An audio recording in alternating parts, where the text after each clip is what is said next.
Hey everybody, this is Rydo and we are back to another recording of Hearthstone. Today is Wednesday, January 2nd, 2019. You know, we built up some news by having a really short 30-minute video on Monday. I'm kind of wondering if maybe I should next year just not even stream between Christmas and New Year. Just take like a 5-day vacation. I'd still have to play Hearthstone, assuming I'm still playing Hearthstone at the time, which there's a decent chance of that. But yeah, views. Nobody's watching Hearthstone, really. Not during that time.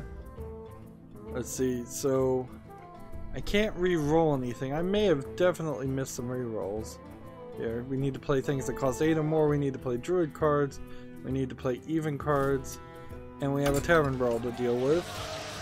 And we don't have a ridiculous amount of news, but we do have what was at one time the regular amount.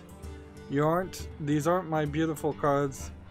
This is not my beautiful deck. Your deck overflows with hallucinations. Go see how the other side plays. Interesting. Well, I'm just going to take Druid, come over here, and start playing. And we can just start covering the news. If we only go for about an hour and a half today, that's still kind of fine. I'm still starting early. Again, 11 in the morning or 11 in the evening. What was the two options there? So I think I'm trying to push it so that I stay awake a little bit later. You know what I never hit with the insomnia though, is I never hit falling asleep at like 10 in the evening. It never gets there. It always swings to either 6 in the morning or maybe 10 in the morning, but it never goes much further in the other direction. Because getting to bed early based on normal people's time schedules would be fine, really. If I was waking up at 6 in the morning and going to sleep at 10, that'd be fine. But yeah, that shift does not work. What they call first shift in working. Speaking of working, I finished Black Mirror 3. Awful game. The entire Black Mirror series. It turns out it's not a German game so much as it's a Czech game that was then republished by a German company. So that I think that may have helped to get a little bit more popularity. But in the end, it kind of doesn't matter which kind of game it is or what country made it. It really just comes down to the fact that, yeah, I spent a lot of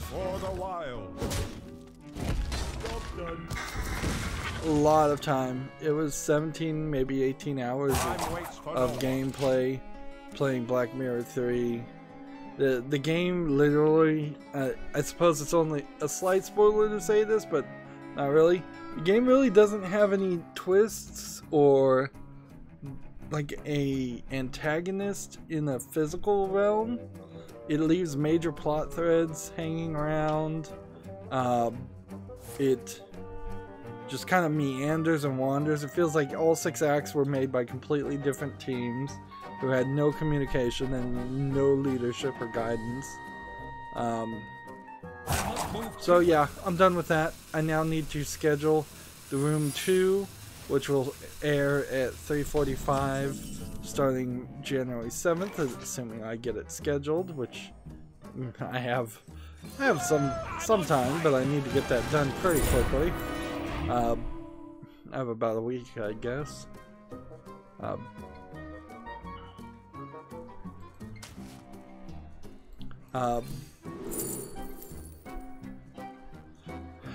And then after I schedule the room 2, I need to schedule Black Mirror to air after that. So 3:45, 3:45 is room 2, and then that'll transition into Black Mirror 3. 4:45 will continue to be Borderlands 2 until that stops, and then there'll be another game there. 5:30 or 5 o'clock or whenever Hearthstone airs, which is probably 5:45, but I'm not sure.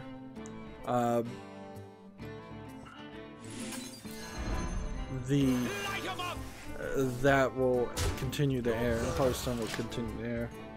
But that's kind of it, and that's kind of how it's going to be, I think, for maybe the first 4 months to 6 months to maybe the entirety of this year. So I'm going to try and push those 2 time slots to a full 12 months in advance before I decide or even start to think about doing something else and adding more things. Although, in all fairness, unless I'm not careful, then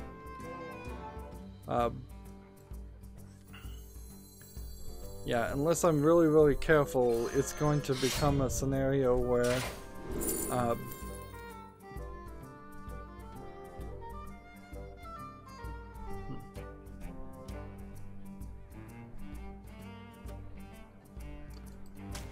what am I trying to say here?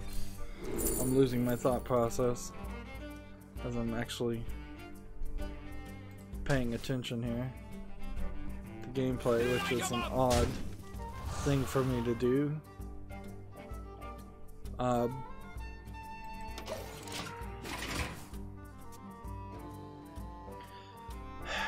I guess I was gonna say I have to be careful to get back to the October month of 2019, get things lined up that way.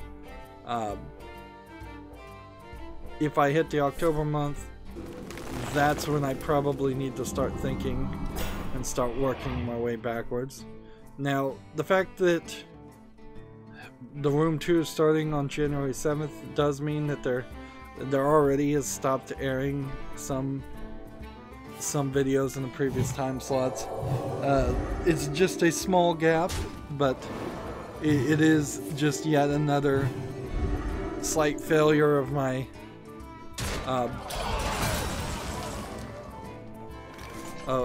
channel as it is at the moment. Let's see.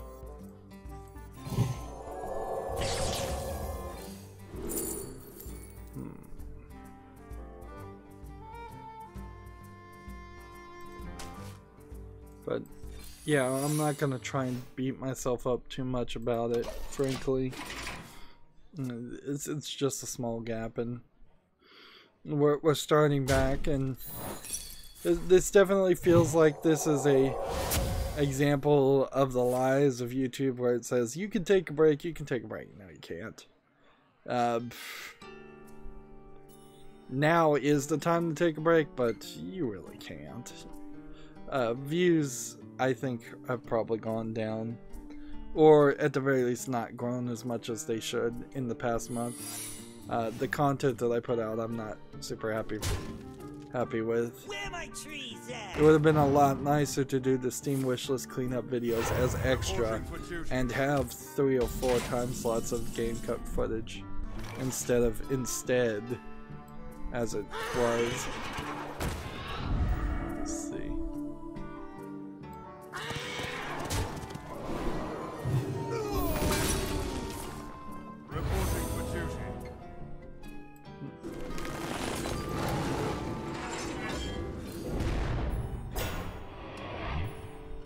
Do I want to kill something?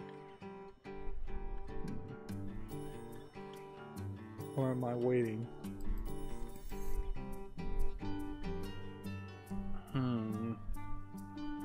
Not even sure what I'm really trying to do here.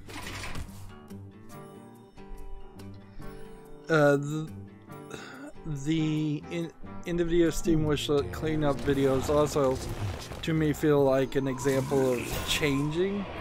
Like if I wanted to do something that's not just gameplay footage, like it definitely is an example of spending a lot more time and a lot more work for very different kinds of content that nobody wanted to watch. So the idea that YouTube also sells is you can shift and you can change your direction, and not really.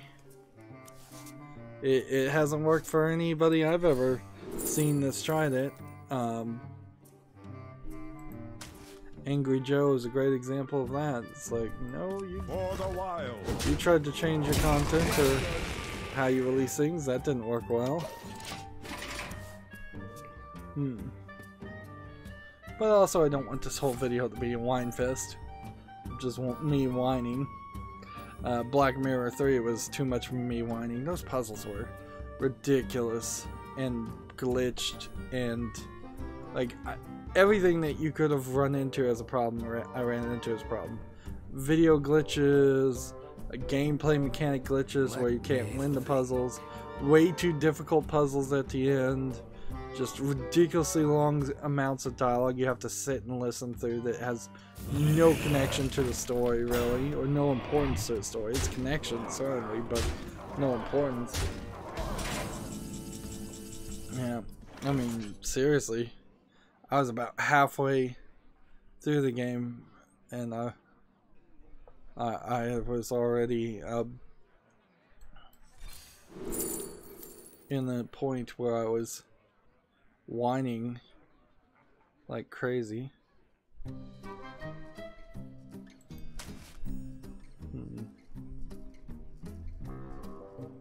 Let's go ahead and play this. Play this. Play this.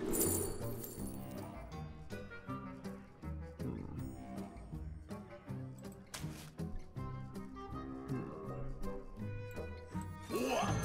You think you can take me?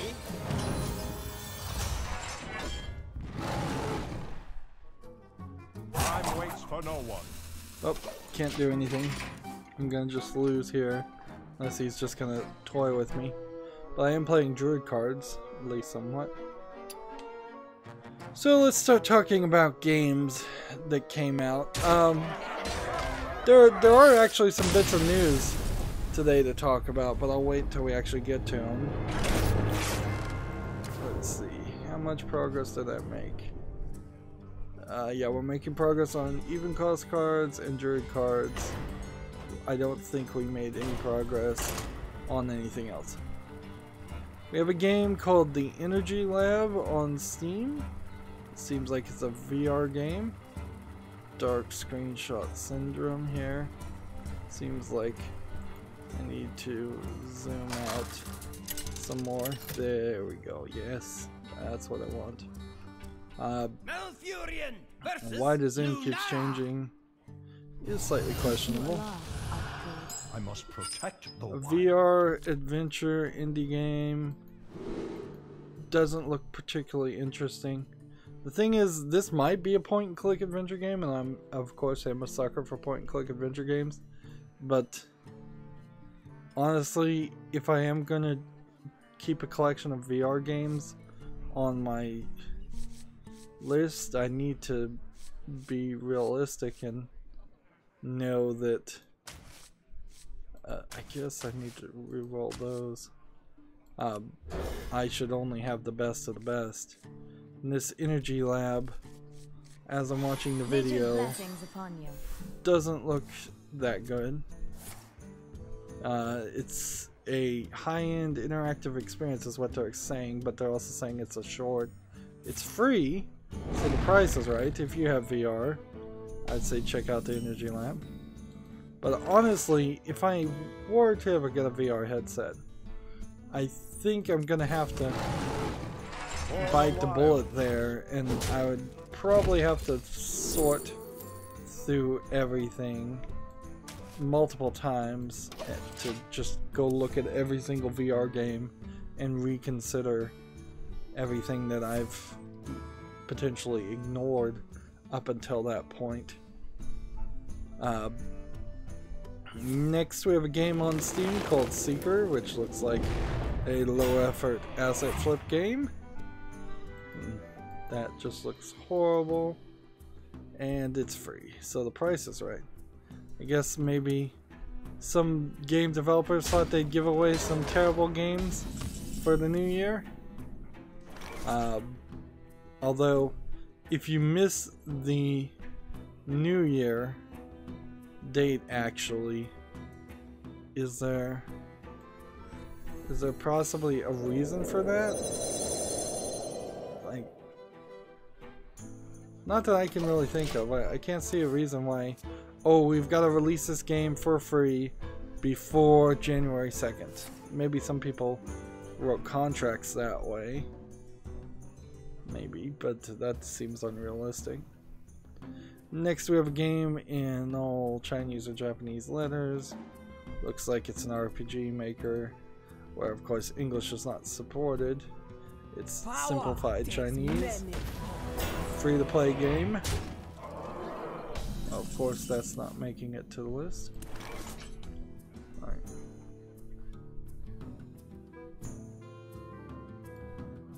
Let's start with this. And take this. And I guess we play this. So now I've doubled. I've gone from 1-1 wisps to 2-2 tree ants. Interesting. Okay, so we can get into this story. TechRaptor has this article, but frankly, everybody has this article, and I got a little bit of conflicting stories here. The article for TechRaptor is Star Control Origins DMCA'd by the series creators. Now, I've started following a more, I would say, anti-mainstream video game media website, YouTube channel, and I'm not 100% sure that his information is accurate, so I'm still evaluating the validity of them as a source. And they put a spin on this that certainly kind of starts to move it into tinfoil hat conspiracy theory. They said that the reason why all of the mainstream media is going to phrase it this way, that Star Control Origins was DMCA'd by the quote-unquote series creators, is because the person who's making Star Control Origins supported Gamergate at some point, and yeah, anybody who supports Gamergate is always the enemy. I don't really disagree with that assumption. It seems to be fairly accurate, but I also followed the YouTube copyright lawyer, and he went through the entire appeal for a preliminary injunction form, which is a matter of public record in this case. And basically what it boiled down to is the creator of Star Control Origins, who is the person who bought like the trademark Nature's blessings and kind of nothing else, it seems, or at least that's the way it seems right now. Is he bought just like the trademark to the name Star Control, but he did not buy the rights. It seems the way the at least preliminary injunction happened. He did not buy the rights to the characters or the storyline or any of the copyrighted art or anything there. So you could theoretically make a game called Star Control. The person who made Star Control Origins, he could theoretically have made a game called Star Control, but it could have not in any way led to any confusion of the previous Star Control games. At least that's what it seems like that's the case. But then there's some more weirdness to it, because he bought all of that from Atari, and Atari bought it, I think, from like Acclaim, or vice versa. So the rights have passed through many people's hands, and there's major confusion, I think, in general on who owns what. But he's sunk $10 million, the creator of Star Control Origins. And I'm just telling you the story as I understand it from the top of my head. We'll get to what TechRaptor says. He's sunk like $10 million into the development of this game. He had it on Good Old Games. He had it on Steam. He was already in legal battles with the creators, who the argument on the other side is the creators were named as creators, but they were actually work for hire employees, so everything they created, the claim here is everything they created was for hire content that then belongs to the corporation. This is inherently a problem with the new copyright laws and the way they say corporations are people and that they can own the rights to copyright. It just leads to this case where anything you do while working for a corporation, at the moment at least, is considered the property of that corporation. So when that corporation goes bankrupt and somebody buys the assets from the bankruptcy liquidation sale, they theoretically have bought the copyright to that game. So it's going to really boil down to, I think at some point, were they working for hire, or did they license it to the company? Did they make the original Star Control games, and then did they license it to the company? And there are law contracts saying that they licensed it. So there's a lot of confusion here. But the way the I don't want to say lockpicking lawyer, the internet copyright lawyer guy, Lawful Masses, the way he read the injunction and the way the judge seemed to decide it was, you knew this was in contention. The creator of Star Control Origins knew that this copyright was in contention before they started development of Star Control Origins, before they set a date, before they put it out for sale. So it really came down to the point of, no, we're not going to stop the people who made the original Star Control games from having the legal right to file a DMCA and claim that they own something, just because it might cost you money when you knew you were already at risk of losing money because there was a contingent here. Like any lawsuit, almost certainly both sides are guilty as much as they're innocent. I imagine there's some shenanigans happening in both, but the mainstream video game media seems to very much side with the original creators. I think I side, I guess I don't want to be too biased, but from what I see right now, it looks to me like I would side with the original creators.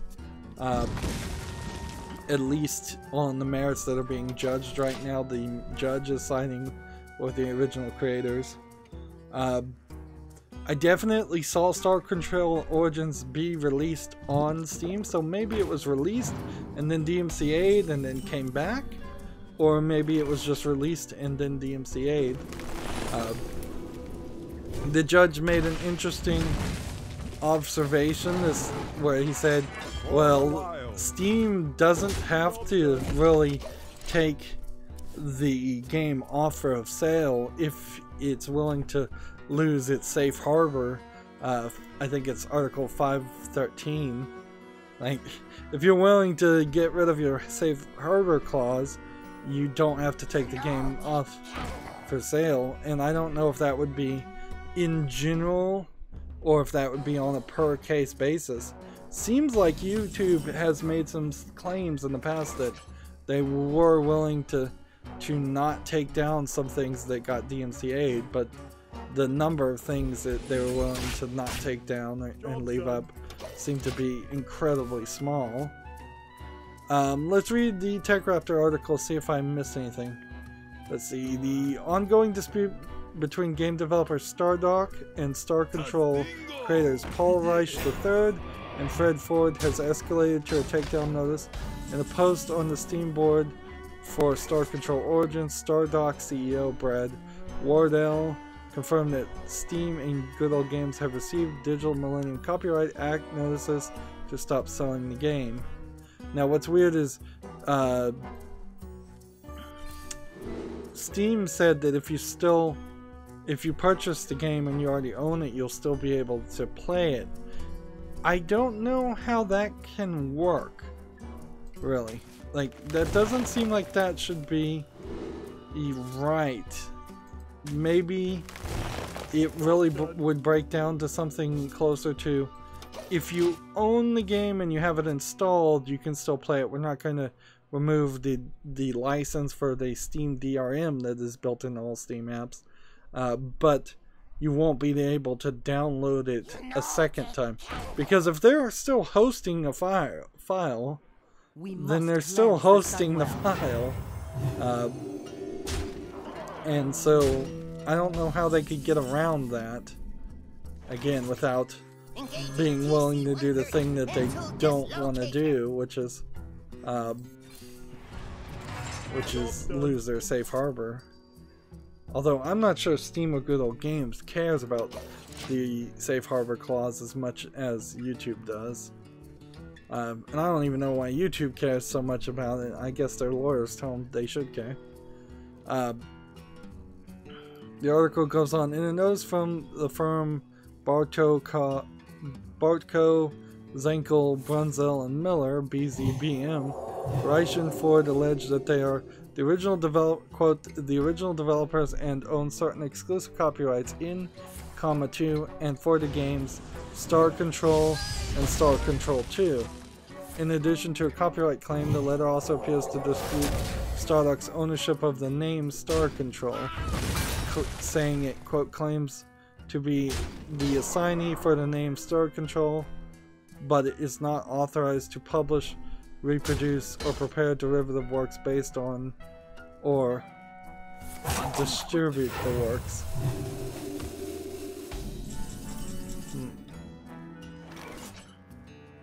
So there seems to have been some split ownership there, if you were to, I guess, read between the lines.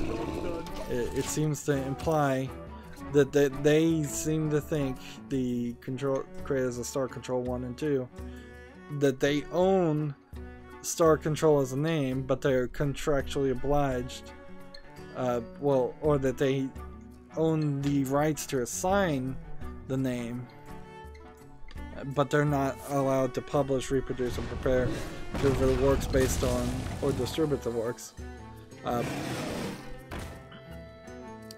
The article goes on, under the US DMCA copyright law, which in part was created to be in line with other countries' copyright law, so I mean, for a small part we can blame other countries, but the United States really screwed themselves over by by setting up that law.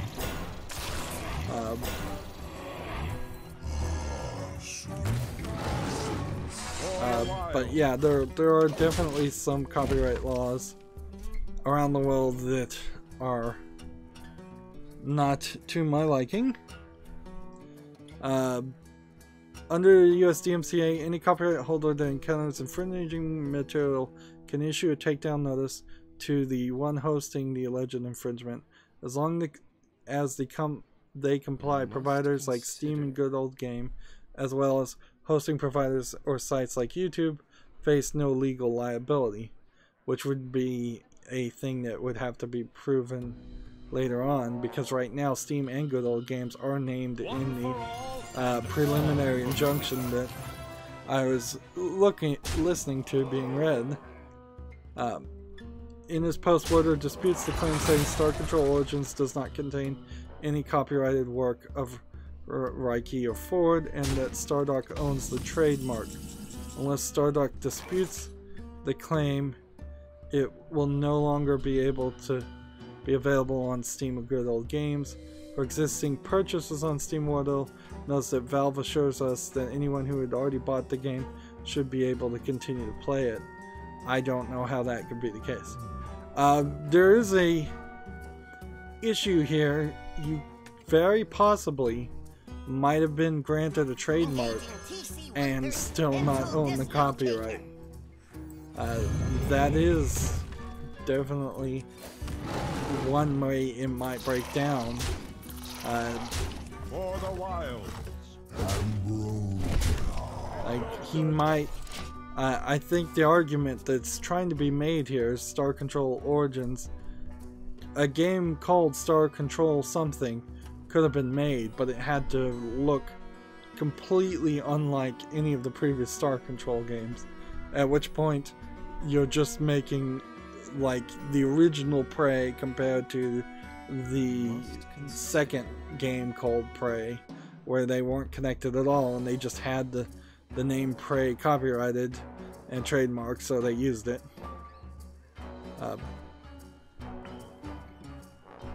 Let's see. The DMCA stems from an ongoing case involving the original creators of Star Control. Rydo and Ford own Star Control 1 and 2, but licensed outright for the development of Star Control 3 to Accolade, later acquired by Atari. Stardock purchased these rights and the trademark during Atari's liquidation. On December 27th, Stardock lost a motion in a lawsuit to prevent Rydo and Ford from filing any further DMCA claims. So, like, they have quite literally the governmental approval to file these DMCA.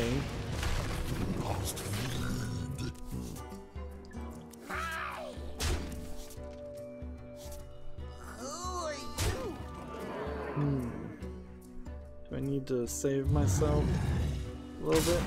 I don't think so. In that decision, U.S. District Judge Sandra Brown Armstrong wrote, quote, "As defendants correctly observed, plaintiff's argument is based on the, quote, flawed premise that the issuance of a legal notice of infringement under the DMCA is the equivalent to an injunction requiring the removal of allegedly infringement material. It is not," quote, end quote. She also refused to further examine the injunction because Stardock had not met the standards for demonstrating such a need. In sum, plaintiff has not made an adequate showing on the second or third prongs of a preliminary injunction standard. Accordingly, plaintiff has failed to satisfy its burden to obtain a preliminary injunctive relief, and the court need not address the remaining prongs. So this still could go very badly for the original creators of Star Control. Don't get that wrong. It could go very, very badly, but on this one issue, they certainly won that one, and that may put so much pressure on the creator of Star Control Origins, that he will seek out a settlement. He's also claimed that he may have to lay off some people. Let's see. Tragic Master is on the chat saying, "Happy belated New Year, Rydo. Everybody hoping 2019 is a great year for all." Yep, I hope so too. Happy New Year, Tragic.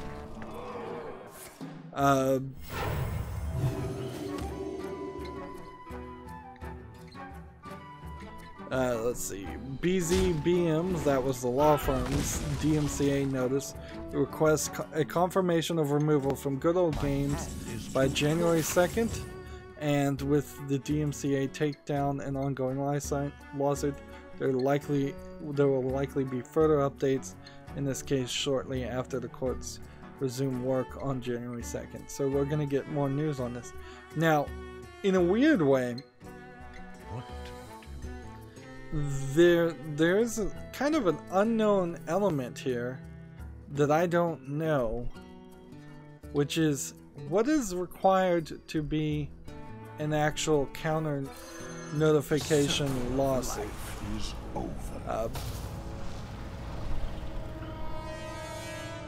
Because that's an interesting thought. Like, let's assume that the creator of Star Control Origins decides to file a DMCA counter notification, and so he files that counter notification. Then the original creators of Star Control 1 and 2, they reject the counter notification, and then say, well, there's already pending legal action. Is the pending legal action in the current lawsuit enough to have Steam accept the rejected I'm almost out of cards. the rejected counter notification? Or the rejection of the counter notification. Yeah, I'm not sure how that works. The thing on YouTube is nobody really, if they get a DMCA, is going to file a counter notification willy-nilly because they don't want to get brought to court. And they don't want to get into a lawsuit that could be potentially hugely costly. Now, the gamble there is that these large corporations would waste the money to actually take you to court, but they might very well, or at least they might file enough of a paperwork to get a court date set and start the process. It might be as low as a $50 filing fee. So I've never heard of anybody filing a counter notification on a DMCA and it not then immediately going silent because lawyers are involved. So I've never heard what happens at that point. Just play this and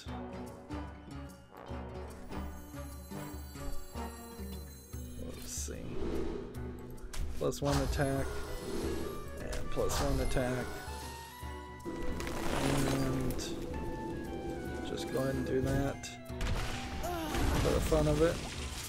Do that and win.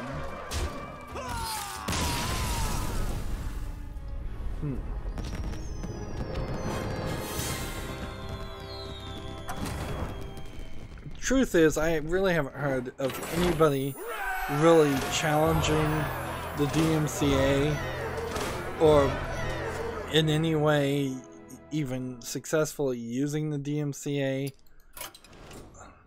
to its final thought process, to the way it's supposed to work. It seems like everybody just gets scared off by the first step because of the legality to it and the fact that it is used as this massive hammer Like, this is probably the first instance ever of a slightly smaller corporation of 2 people basically using it against a large corporation. And you can bet that if somebody was to DMCA CBS All Access, that there was a game developer who claimed he owned the ideas of Star Trek, that new Star Trek show. Let's see if we can watch and learn on this character. Where does this come back, by the way? Back in an hour, so we'll have to wait. Come on.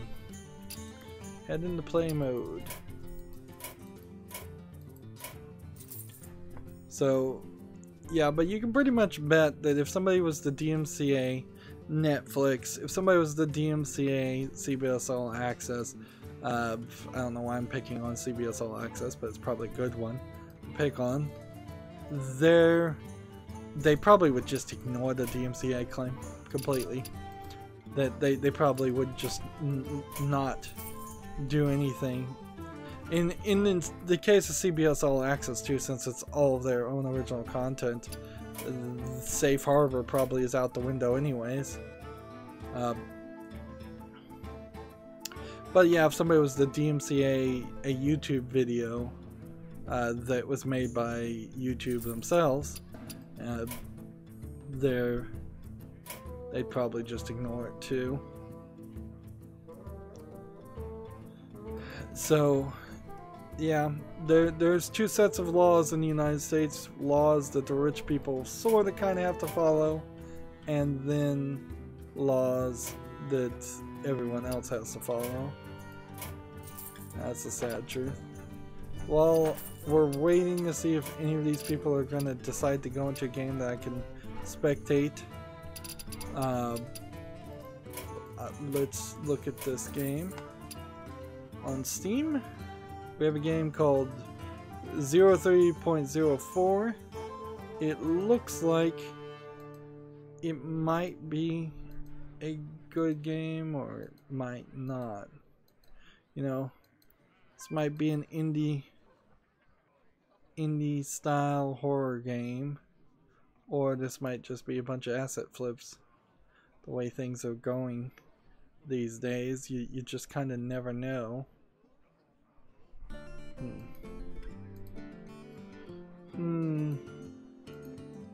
Yeah, all I'm seeing is hands and some monsters and a lot of dark screenshots of what is roughly about 3 areas.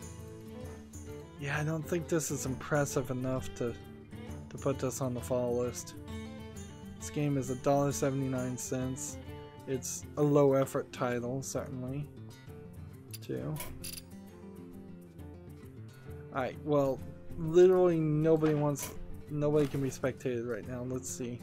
Are we gonna re-roll this, or are we gonna play some even cards?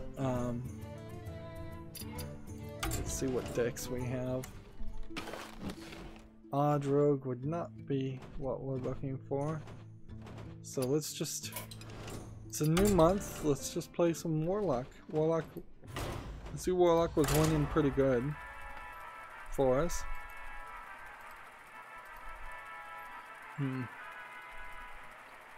Let's see. Next game we have on Steam for consideration is Game Master Plus, which looks like it's an RPG Maker game. Yep, RPG Maker VX Ace 2014. I think they're selling it right in the title. There is an issue, and I may not actually have a story of this one. Of course, that game we were just looking at, it's not making it to the wish list. Where, because it's the end of the year, start of the new year, everybody is off, and so everything is shut down. I don't know if everything is shut down on Steam, how Steam games got approved and showed up on the storefront. That seems odd.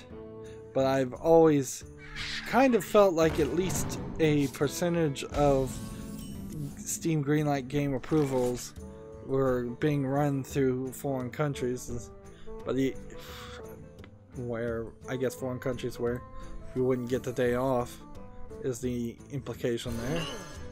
Nice to meet you. As you command. Let's see. But one thing we do know is Bethesda wasn't working on in New Year, and as such, it seems to be the story for Fallout 76. If this disaster didn't have to roll into the New Year, but it did. So there's been this ongoing story where the nuclear launch codes for Fallout 76 are kind of universal, so you put them in and you can put them on a website basically, and everybody will know it. Now the launch codes seem to change or be changed manually once a week or once a month. I'm not sure how often, but pretty often. And because nobody was in the office to manually change them, the codes this week for the new year have confirmed to be the same. And on top of that, they don't seem like they work. So either they've been all used up, all the nuclear bombs on the server have been used up, or something else is wrong. So there was confirmation that the codes were the same, confirmation that if you put in the code completely, nothing would work, and then as it kept getting adjusted, as things kept happening, if you had half of the code inputted to launch a nuclear missile, it at one point got erased, and if you had the whole code in, it got erased. And then, as it continued to go, access to the entire nuclear facility is now blocked. So people can't even get in the nuclear facility if they wanted to. So Fallout 76 right now is completely nukeless. The goal of Metal Gear Solid 5, where everybody gets rid of all of their nuclear missiles, and then everybody would get to see a world peace video, has been achieved due to glitch in Fallout 76. It's the end of nuclear war for them. Of course, for Metal Gear Solid 5, cheaters and hackers figured out a way to, I think, stack overflow the number, and it unlocked the cutscene nobody was supposed to see until everybody had gotten rid of all of their nuclear weapons anyways. Not that it really mattered. I imagine people had already kind of hacked their way into those videos if they wanted to see them. It's also a very unrealistic thing to ask every single player on the planet to get rid of their nuclear missiles in a game. Like, if it had been just 25%, 30%, or 50% even, that's a reasonable goal, but 100%, that's not reasonable. Speaking of not reasonable, we have a game on Steam called Aim Trainer. Another one of these awful low-effort asset flip games that is supposedly supposed to make you a better shooter in first-person shooter games, and never will. Early access. How is this game allowed to be in early access? They really should kind of look at these things more when they supply things. $4.79 at a discount right now. It's like, There's a difference between being, in my mind, a tastemaker, which is what they said they didn't want to be, Steam didn't want to be, where they're deciding what is and isn't allowed on their storefront based on quality or a subjective measurements.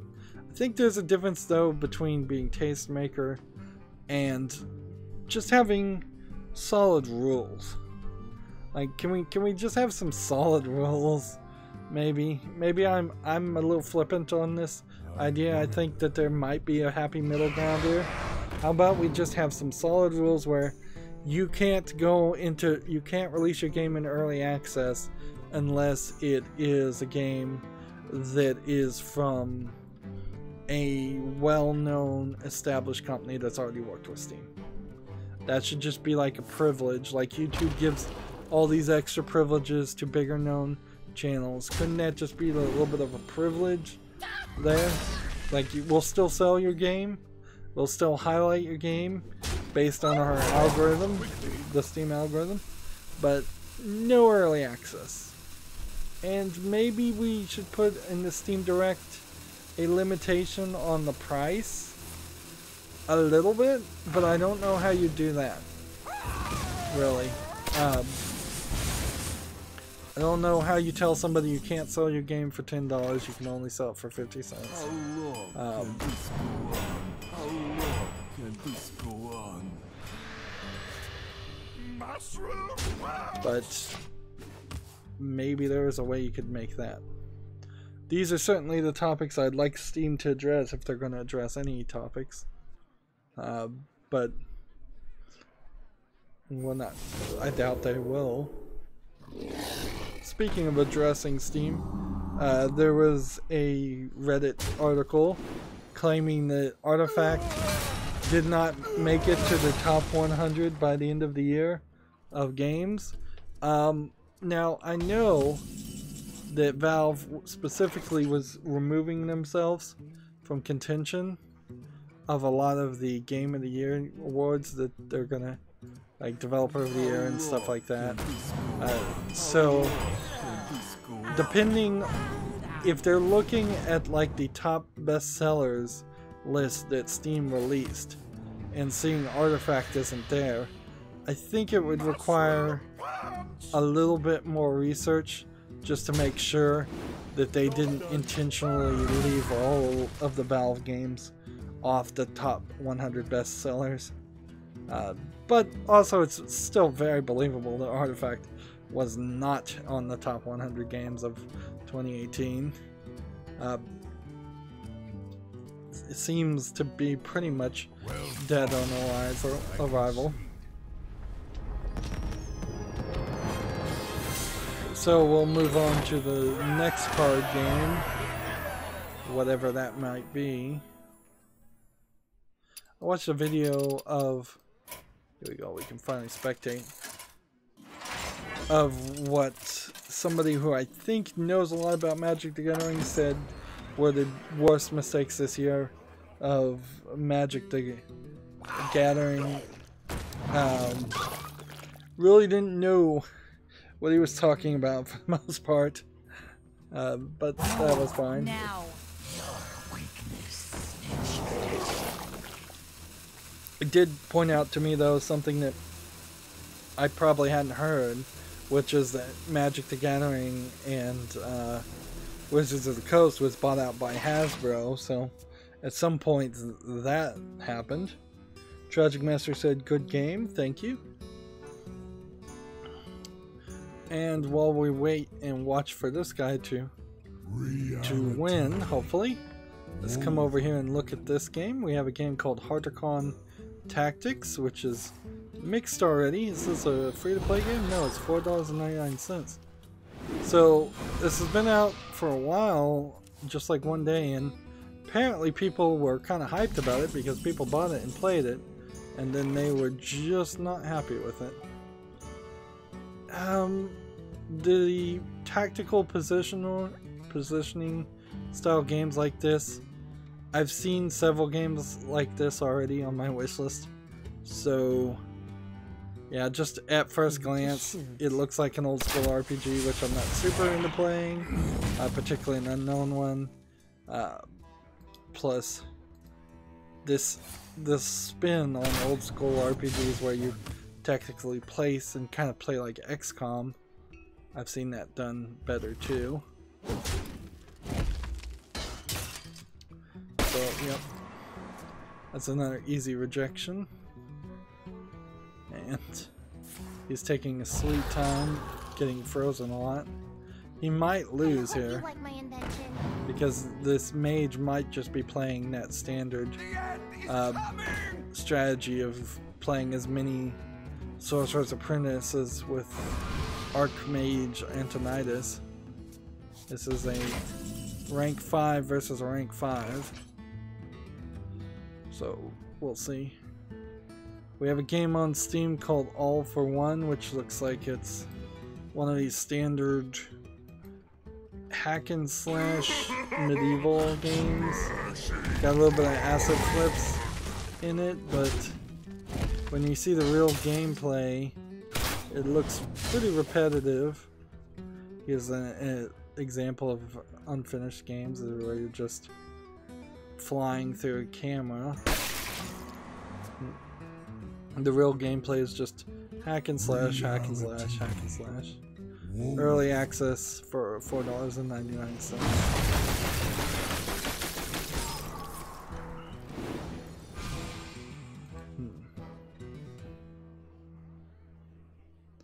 Yep, he keeps getting frozen. Next we have a game on Steam called Seabirds End of an Age, which is slightly better than MS Paint graphics, but only slightly. Seems to be a pirate game with a couple different gameplay mechanics. But, yep, looks incredibly boring. $3.99.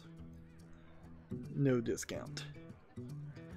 I'm wondering if there would be a lot of contractual obligations to just release a game before January 2nd, and that's why they are particularly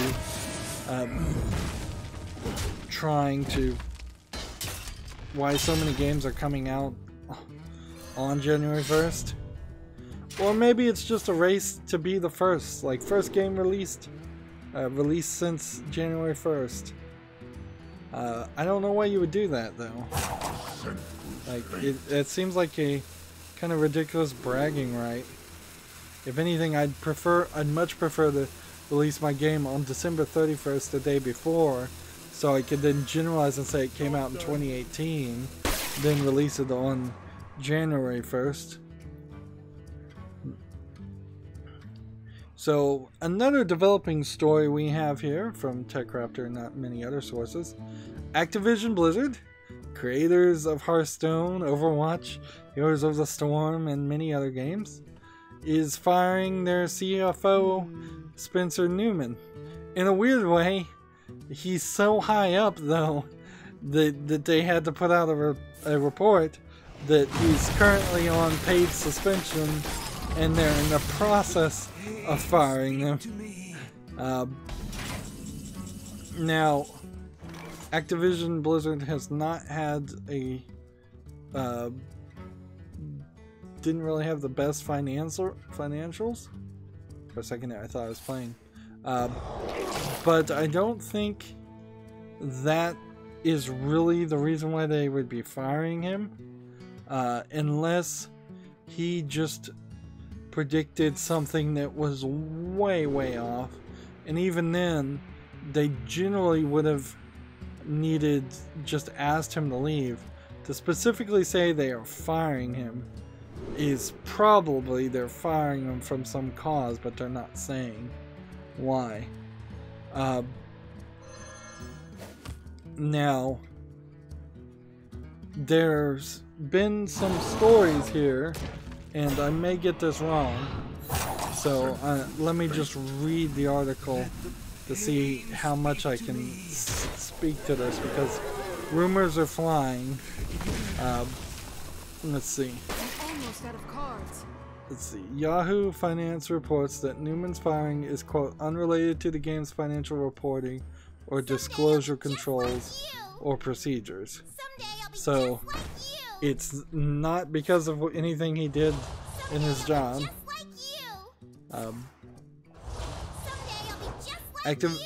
The article goes on to say this is an interesting statement as Activision Blizzard's stock has dropped significantly in the past few months. The company has seen some major releases since August, including World of Warcraft Battle for Azeroth, Destiny 2 Forsaken, Call of Duty Black Ops 3, Spyro Reignited. Oh, I didn't realize Spyro Reignited was one of them. Despite these huge titles in the video game world, they have not saved the company's stock from plummeting. After the stock reached its year-long peak in early October at around $83 US dollars, the stock went in a downward spiral and is around $46 US dollars as of today. As of today, his replacement will be Dennis Durkin, who joined Activision Blizzard in 2012 as the chief financial officer and then became its chief corporate officer in 2017. His previous experience included 12 years at Microsoft, where he was part of the corporate development and eventually became the Xbox COO.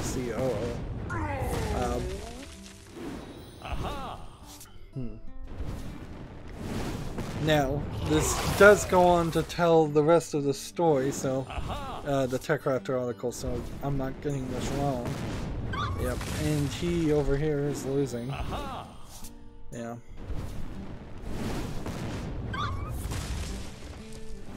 I don't know why he's screwing around though.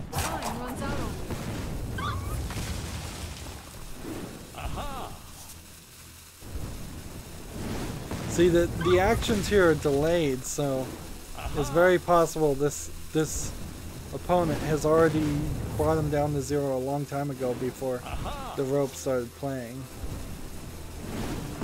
So we'll see what happens. If he's locked in moves, it'll stay here until all the moves play. Otherwise, this should have triggered a long time ago.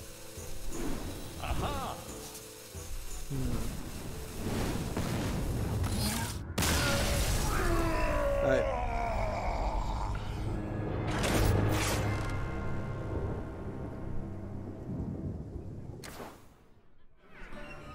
So let's hope that he goes back into another game and we can get a quick victory, because we need that watch and learn. We need it bad. The article goes on, Newman might be out, but another big name company has picked him up, Netflix. According to Reuters, in the next few days we should expect to see an announcement that Newman, the CFO who's just been fired, was picked up by Netflix and he will become the new CFO, the same title he held at Activision Blizzard. So this almost seems like this was a vindictive firing. Because they heard that he was applying for a job at Netflix, which things like that happen, but usually not at the corporate level. It might have been an altruistic firing. Perhaps there was something in his contract with Activision Blizzard that said if he quit, he didn't get his golden parachute, so they're firing him just to pay off compensation. Like maybe they're gonna pay him in the end a full year's salary at several $100,000 amount because they fired him. This could be shenanigans in many different ways, and maybe time will tell, or maybe we'll never hear about the story again. There is speculation certainly you can make here. Do you want the chief financial officer who ran Activision Blizzard into the ground to be in charge of Netflix? Maybe, maybe not. I don't know how much of the reason why Activision Blizzard lost all of its money has to do with the financial officer's decisions as much as other executives' decisions. really. If it was something where, if this was a case where Activision Blizzard was making money hand over fist, and then this chief financial officer invested it all into like bonds that didn't yield much, or if he invested it into another corporation that lost him a bunch of money, that might be the issue. Or if he failed to pay to make payroll on a corporate level, that might be an issue. If he failed to secure like loans, maybe that'd be an issue.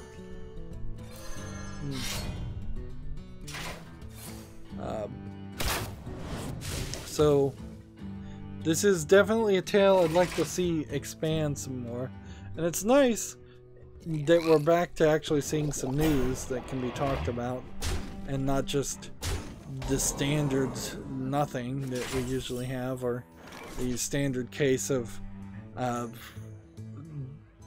video game journalists, quote unquote, making something out of nothing.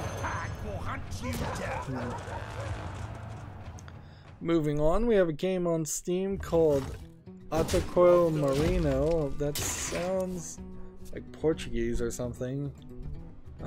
Seems like it's a marine life game of some sort. Doesn't look very high quality though. English not supported, $4.99. What language is it? Latin America. Spanish. Okay. So Portuguese was a little off on my guess.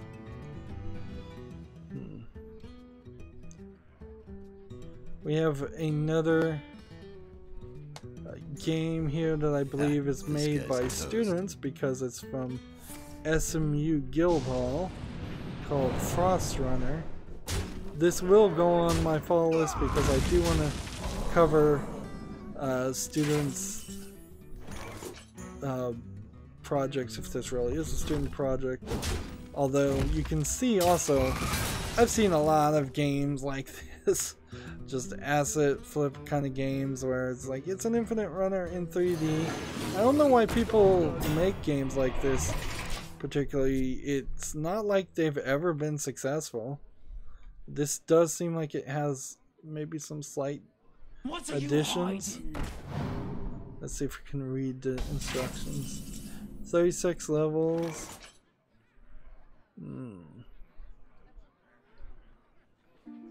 There's no talk here if this actually is made by students.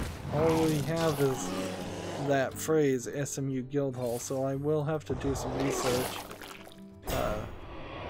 to see what that's done. This also feels like another example of games being taught by people that don't understand what makes games good.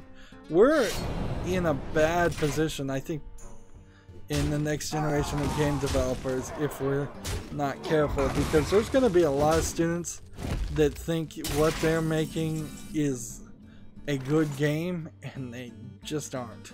This is what we're seeing here. It's not a game that would sell. It's not a game that would get put on consoles. This could have been maybe a sequence, but it would have been probably an animated sequence at best. This is the equivalent of Bionic Commando Rearmed, a horrible game, and the fact that they don't realize that is a problem. I came back just on the last second from the win. That's all I needed, so let's leave. Let's open.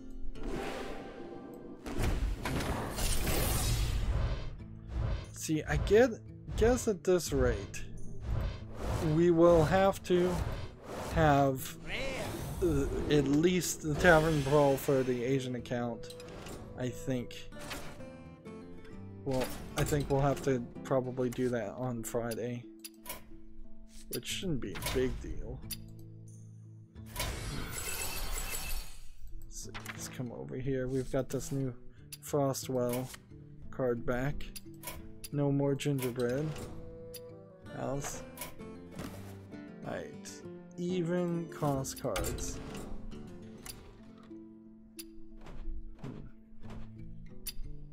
New deck.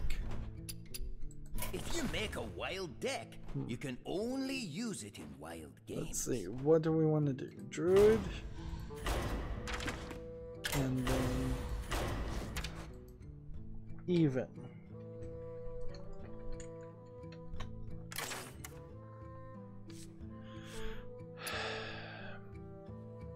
I don't think that's how it works. Is even? Is it IS colon even? I can't remember how this works. Alright, even numbers. Start with 2. We'll just play a bunch of 2s and fill up our inventory that way.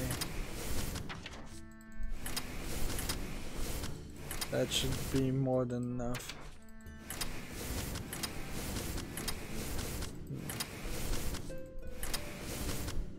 And 2 more. There we go.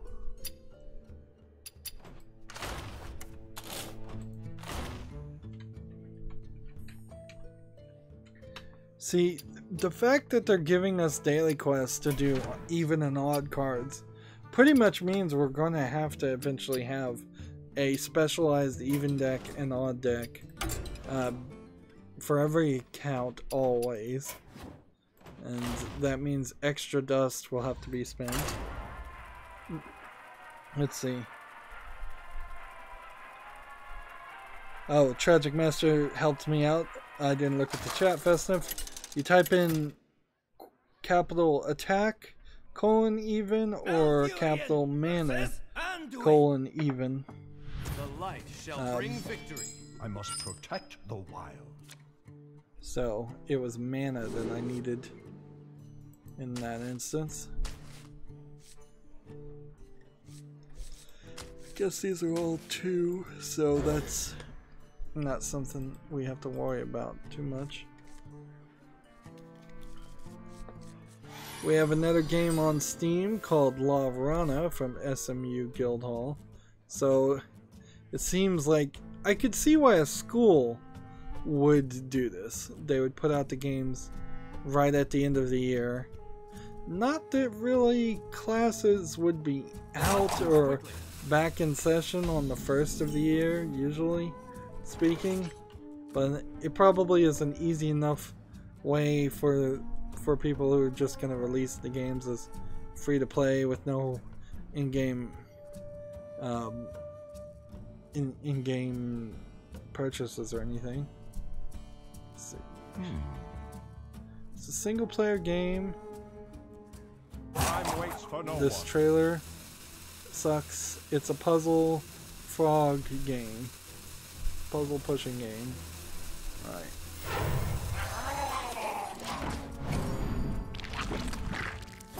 Now this looks like a game. It looks like something that you would put on consoles. This could easily be a Switch game. The frog seems to have to avoid certain toxic water. Seems to be able to spit to activate things. That doesn't look like a bad idea.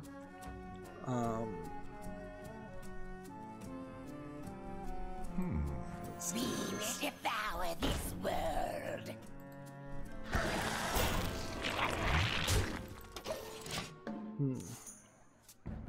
And La Verana here is already rated positively. Well, I really don't even have to make a decision here. This is another game that I think deserves some coverage. There certainly, this is one of the nice effects of Steam Direct that I guess I cannot deny is you are getting getting people to to put out their student projects in some place where people can see them, instead of just it being hidden on some college website that nobody would ever see. What you want? Again, it would be nice if Steam had categories, and I might have to look up SMU to see what kind of college it is, because all the names of colleges kind of blur together in my mind. I see your weakness.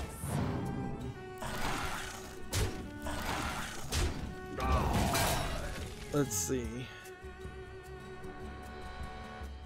Next we have a game on Steam called Cyberdrome, which is another SMU game where it's got that neon Tokyo look to it, and You have been.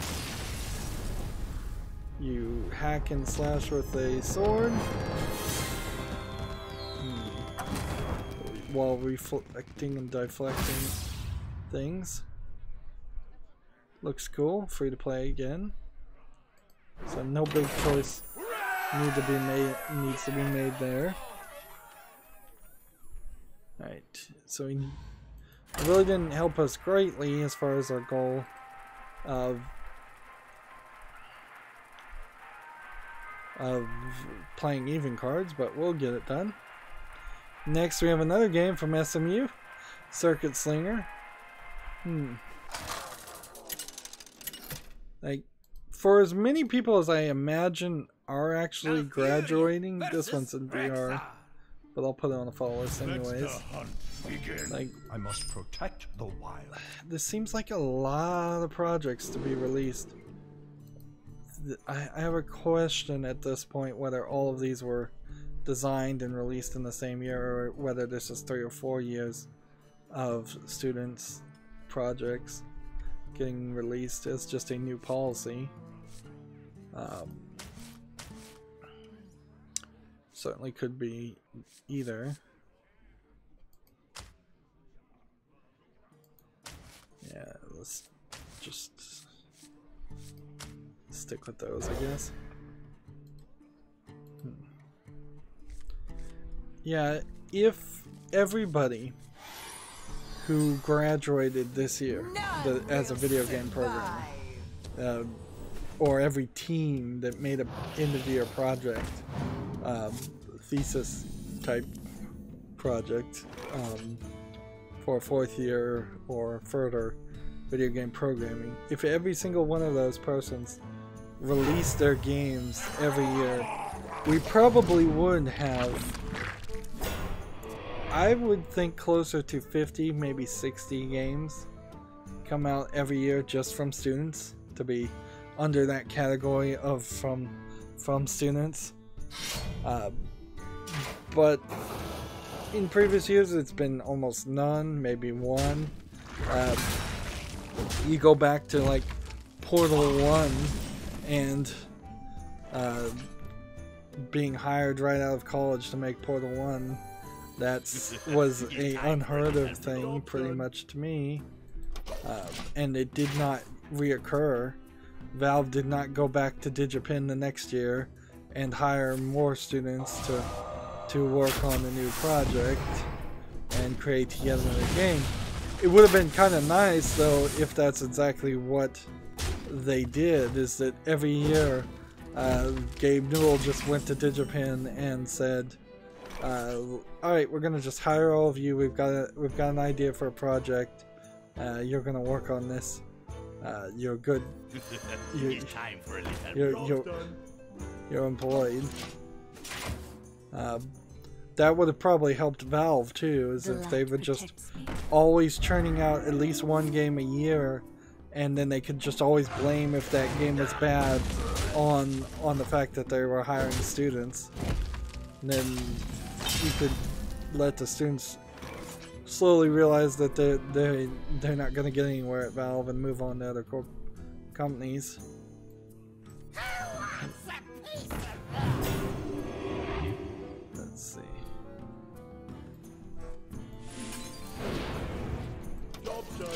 We have a game on Steam called Fairgrounds 2: The Ride Simulator. It looks like it might be VR, but it really isn't. Honestly, it's just kind of not for me. But I could see if you liked being on rides and you wanted to gain some more safety and not actually be on rides, which are terribly maintained, you might do something like this and ride the rides virtually. But I'm still kind of the opinion that this is probably more of an asset flip game than it is a real world game. So here's, I think, the main experience is you just riding the rides and you're looking around and getting motion sick. I wonder. Yeah. It's kind of odd that they're up to Fairgrounds 2 also. What happened to Fairgrounds 1? Another night on the prowl. Time waits for no one. My favorite. Just keep on playing. So yeah, that game's not making it to the wish list. Now this is interesting because this next game is, I believe, from the same publisher as the previous game. This one's called Victoria, which looks like it's a match 3 game with an odd Wednesday Addams horror twist to it. Like, that really doesn't make any sense. This is really chocolate in my peanut butter, but no, actually motor oil in my peanut butter. You're combining two very, very different things here. I don't see any reason why you'd want to do that. And see, this is where you definitely get the idea that this was just an asset flip, is that somebody could pre-buy horror elements and could pre-buy a match 3 element and decided to try to make a game and sell it for $8.99 discounted. And I'm sure they've got an interesting story to sell you on that, but it's not something you'd really want to follow through with. Try one.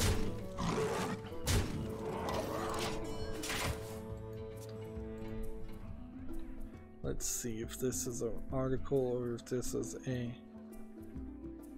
Yeah, this is a review of a board game, so I don't need to talk about that. That's what I thought it was. Next we have a game on Steam called War Platform, which is like a naval carrier kind of game. Doesn't look very polished.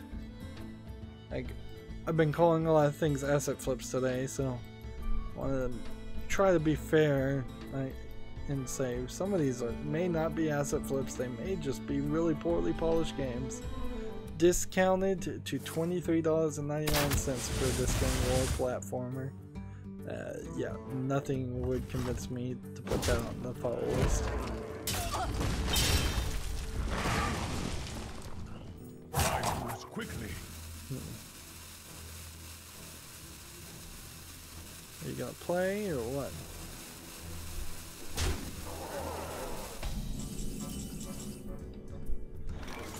Let's see. Where my trees at?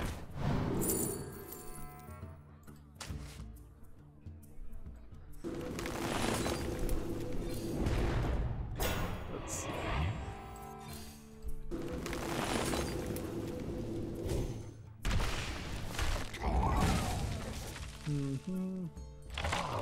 Try one.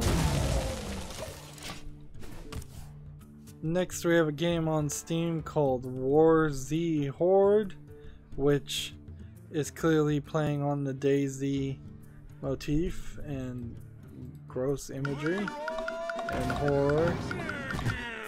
Like, it might also be playing on like World War Z, the VR game for $29.99.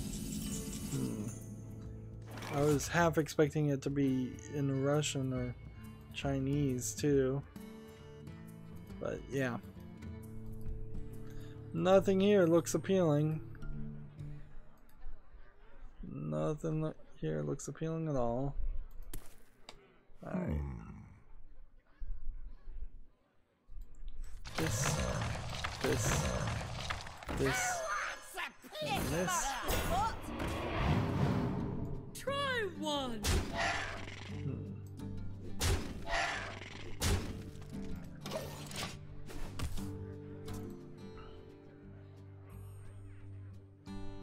Next we have a game on Steam called The Planet's Rescuer, which is a space asteroids looking game, perhaps with some click to wait elements down here, or some abilities, just like way too many abilities. Simulation. Discounted to $1.59. Yep, that's not making it. Here we go. So I need to play 10 more cards. We could come back here first and just see. Less than an hour still? How far are we off, I wonder? I guess we are probably 19 minutes off.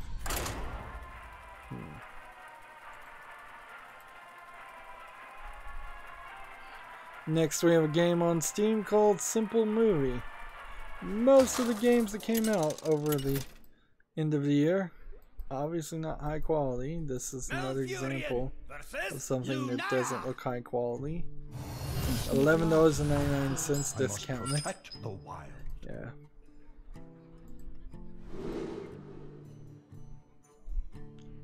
And the next we have, starting the new year, like he did in 2018, we have Ghost RUS Games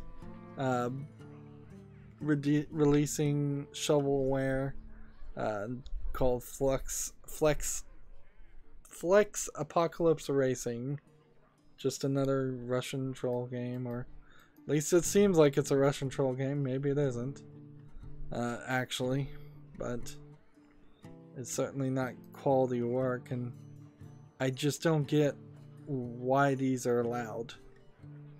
Like, the Steam feels like they've had at least a year to realize these games are not good.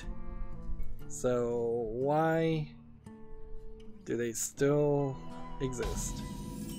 Why does that developer publisher still have the ability to publish things?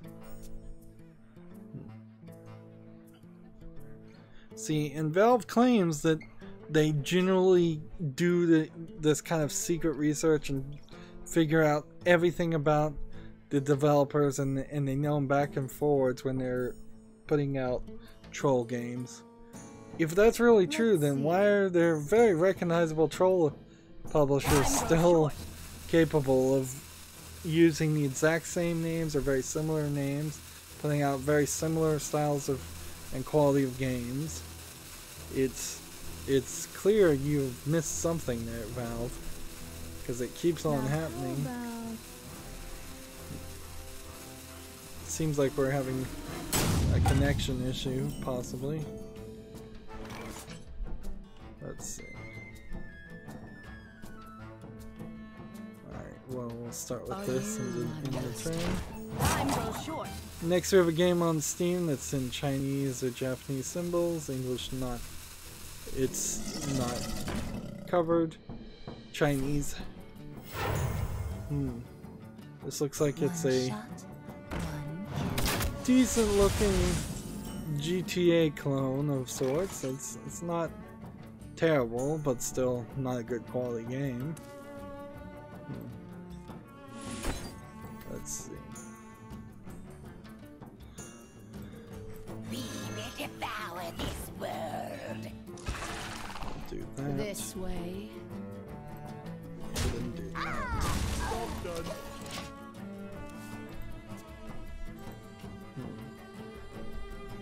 that. Gamma Sutra has an article. I think we already talked about this. The UK retailer HMV, which might stand for His Master's Voice. It has the picture of the dog sitting in front of a phonograph record player, so the dog listening to His Master's voice would be the idea.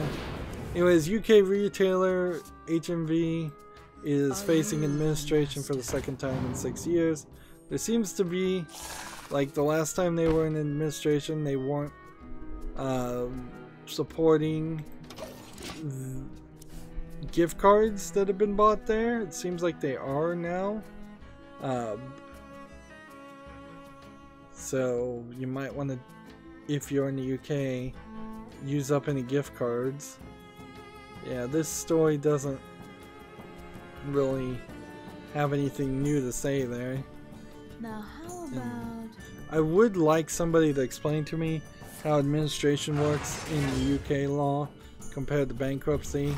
It seems like it's probably just very similar to bankruptcy and what we would just call a different form of bankruptcy in the United States.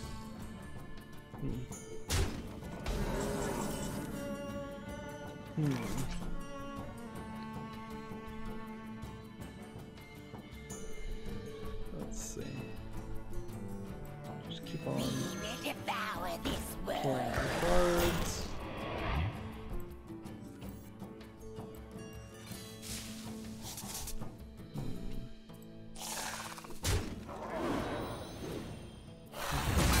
This way. Keep on This playing. way. Alright, GameIndustry.biz has an article. Rami Ismail, I have no idea who is that is, launches Game a Day collection called Meditations. A free downloadable launcher will offer a different 5-minute experience every day. He is the co-founder of Vlambeer. I don't know what Vlambeer is.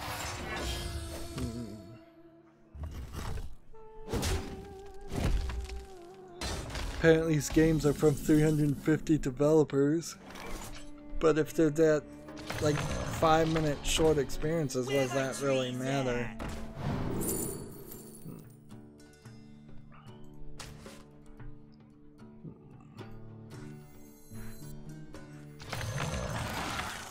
This way. This way.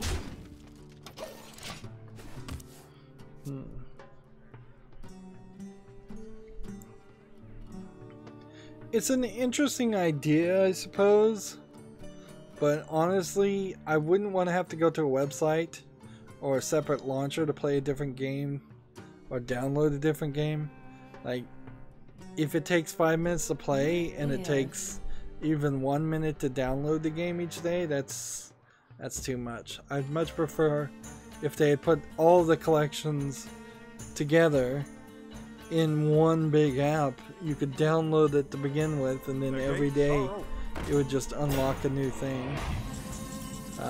That would be much more preferable to me. Let's see. Guild thing, banish a minion.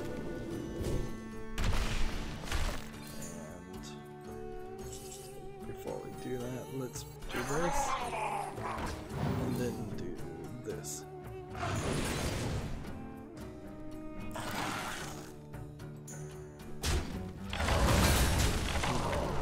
This way. This way. Moving on with the news, GameIndustry.biz has an article. Tencent and NetEase absent in the first wave of China game approvals.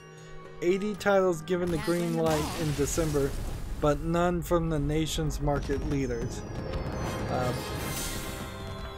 It says China may have finally ended its 9-month freeze on game approvals, but two of the region's biggest publishers have been left waiting.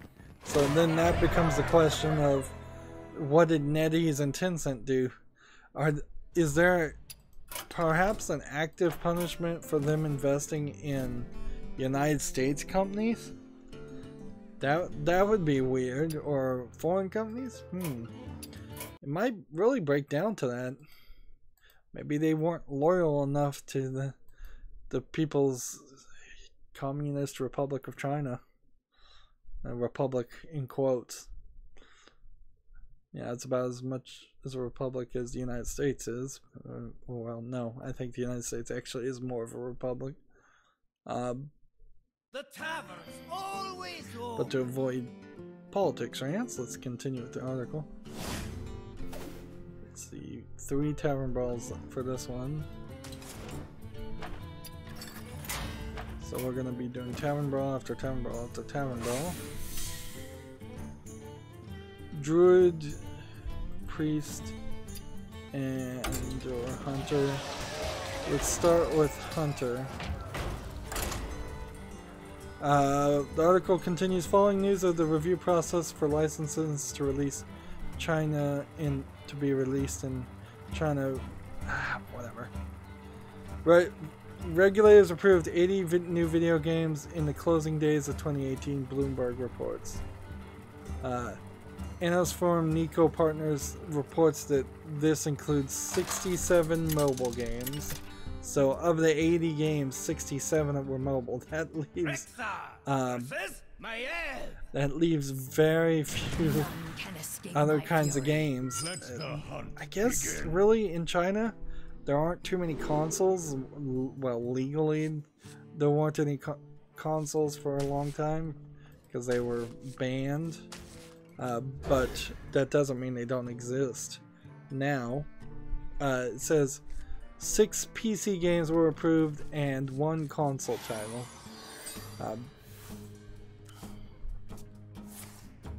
So you can certainly see where mobile gaming is going to get its rise in China, because it seems like PC gaming and console games are not going to get approved anywhere in the numbers that mobile games are. Although I bet the mobile games too are probably pretty bad. I bet most of these games are pretty bad. They got approved. Just bad quality by my standard.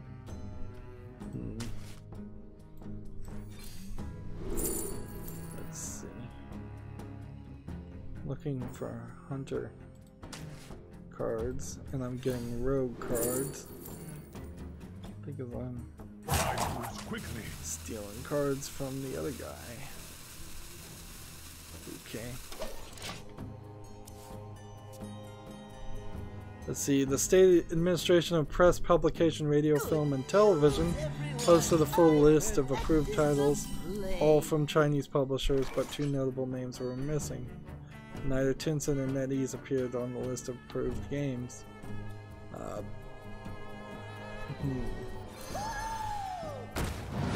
Tencent, in particular, has suffered in China's unexpected halt of game releases, with the freeze leading to the firm's first drop in profits for at least a decade and causing the market value to plummet over the course of a year. When China announced the approval process had been resumed, both Tencent and NetEase enjoyed a boost in their share prices. Western publishers and developers will no doubt be hoping the two will be issued license soon, as partnering with a major Chinese publisher such as Tencent and NetEase has proven to be a relatively smooth route into the world's biggest games market. I would say potential biggest games market, not really. I'm not sure that there actually is a market there that's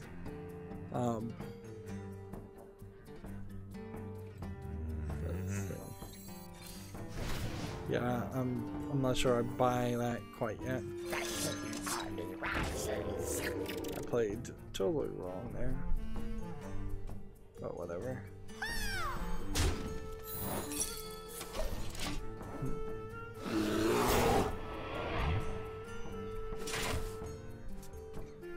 So there's really nothing more on that story, I guess, other than yeah, they weren't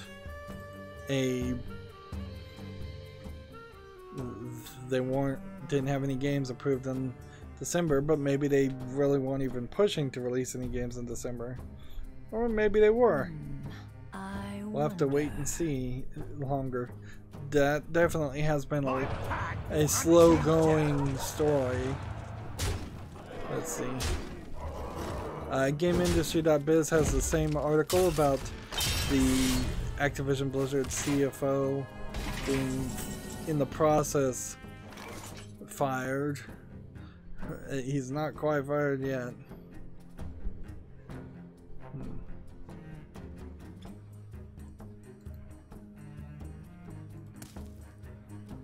2 damage to a minion and the ones next to it. Deal 4 damage to a minion. This. And this.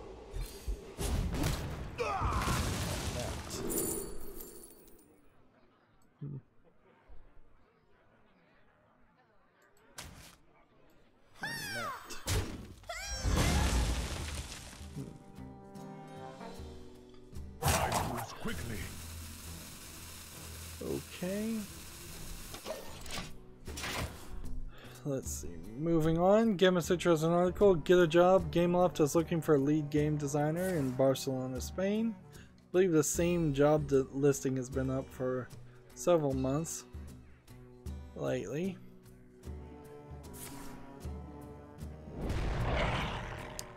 GameIndustry.biz has an article. Rebellion's Chris Kingsley receives an OBE, that's a UK honor, I believe. For the most part, I think it's kind of handed out a little willy-nilly. So, I don't know if it's actually particularly that impressive. But it's a thing, certainly.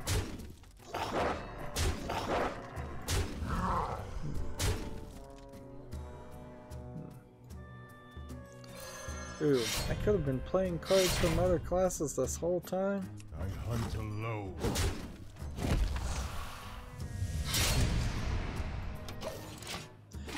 The developer CTO is joining his brother Jason on the honors list.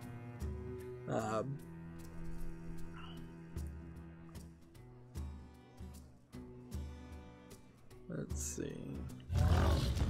Rebellion is best known for Aliens vs. Predator, Sniper Elite, and last year released the IP Strange Brigade, which I think released under a different name originally. It was formed in 1992 and has 300 employees split across 3 offices in the UK.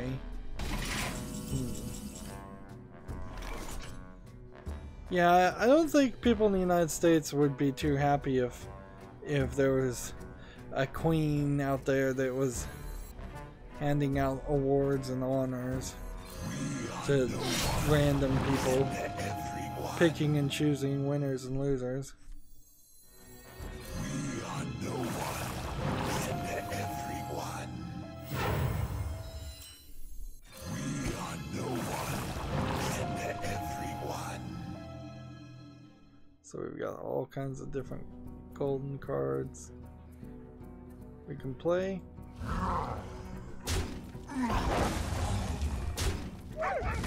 And I'm about to lose, so let's just keep on playing.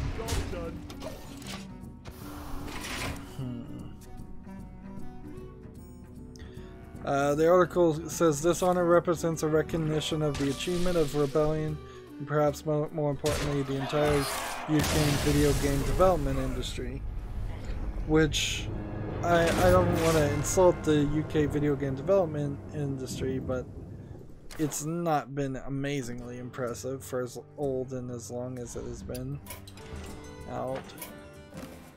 Yep, we're still trying to get a druid or a priest victory, a druid or a hunter victory with priest cards. Let's try that. We have a game on Steam here called Aliens Don't Exist, which looks like an MS Paint first year project for a video game programmer with fidget spinners for no reason. Discounted to 59 cents. That clearly is not making it to the fall list. Let the hunt begin. The light shall bring victory. So I imagine, I guess, it is the case that Asian countries don't make a big deal of the Gregorian calendar New Year. They make a much bigger deal of the Chinese New Year. So it might make a little bit of sense that maybe some of these Chinese games are coming out on the New Year. But it might also just be, it might be because they got approved in China. And so the cell phone ports are just coming out here. Whatever the reason, we've got another game just by Chinese or Japanese letters. It looks like it's kind of like a creep tower defense. I don't know what you even call these games. I don't want to call it a MOBA, but it kind of is like a 2D MOBA. The strategy game, whatever it is. It's early access. English was not supported. $6.99. Simplified Chinese. We've oddly seen a theme today also of games that are Chinese but not in traditional Chinese. I wonder if that changes anything for anybody. Does it make it a more likely to get approved or less likely to get approved if it doesn't have traditional Chinese as a dialogue option?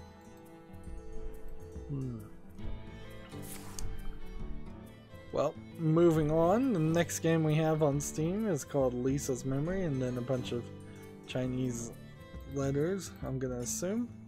Looks like it's a simplistic platformer. It too is early access, $1.99, simplified Chinese again. Shadow's puppet. I guess it's probably a little bit of a nice thing that most of these Chinese games don't look good, because if they did, I would be a little sad if every single Hearthstone stream I did, I saw 5 to 10 really good games that I could never play because I can't understand it.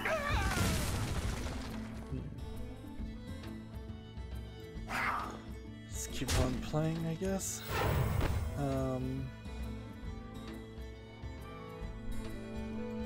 In turn. Such big teeth I have. Next we have a game on Steam called Nashboard, which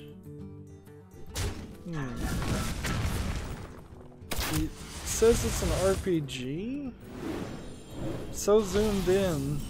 I really wouldn't call this like an RPG Maker game because it's just so zoomed in. Like it could very well be an RPG Maker game. They just figured out the one way to make it not look like one. So I'm gonna put this on the follow list and we'll see what people say. It's 69 cents discounted. It says it's fully voice acted, which I question if that's true.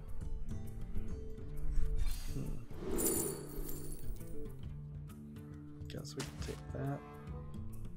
And what else are we looking for?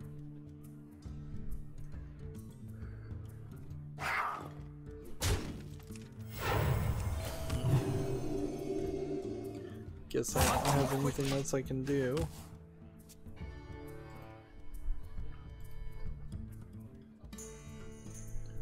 Let's see. Next we have a game on Steam called Wandering Star. It looks awful. Just brown on brown on brown. And it has no video. It's early access for 99 cents, no discount. Yep, that's not making it to the follow list.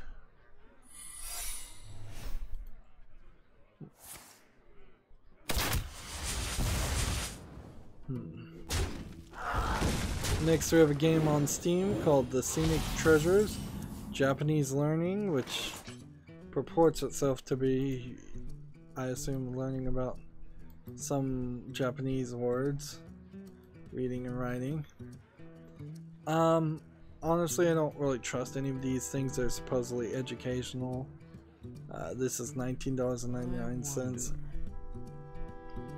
Like, I don't think reading or writing of another language is even particularly helpful.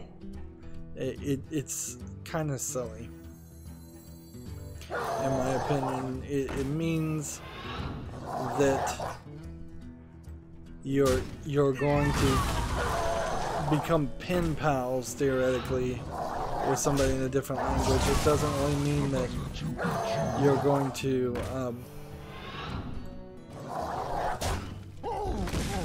be able to speak or converse with them, which is much more important.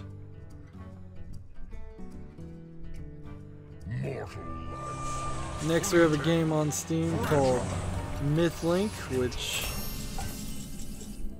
looks to me like it's a VR game trying to be something kind of like a Pokemon game in one scene, but I think it is really just like a combination of a bunch of experimental programs. It is not actually out yet.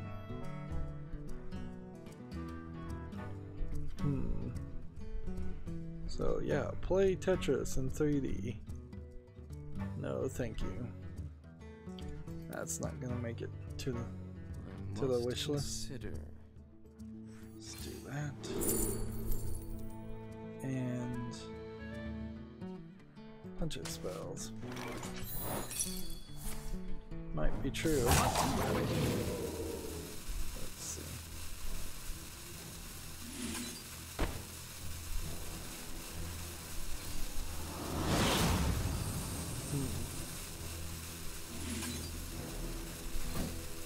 Just keep on playing cards.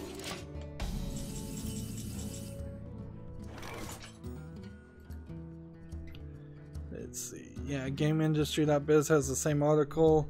Star Control creators block Origins release. Now, it's not on EA Origins, it's Star Control Origins from being released on Steam or Good Old Games. That would have been slightly helpful to work to make sure that there's not going to be confusion there.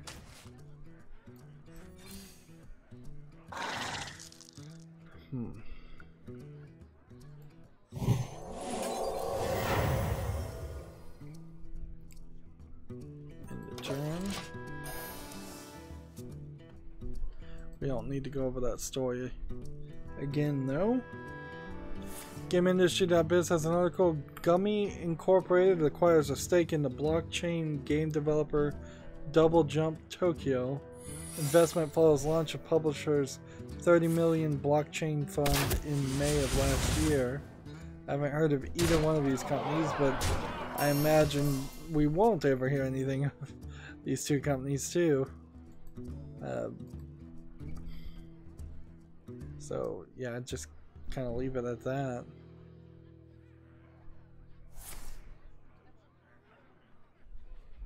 Is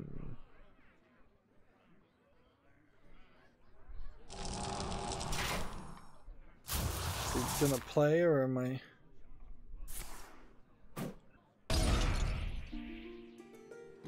Wasting my time. I think I'm wasting my time watching him play.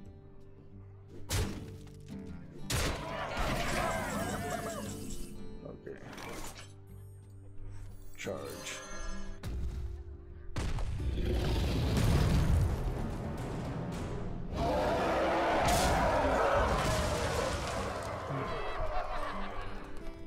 And swap that.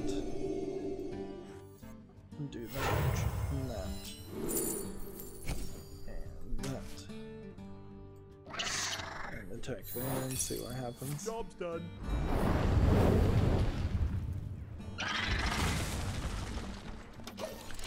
Next we have a game on Steam called Deez, D-E-E-Z, which sounds like the setup for a joke.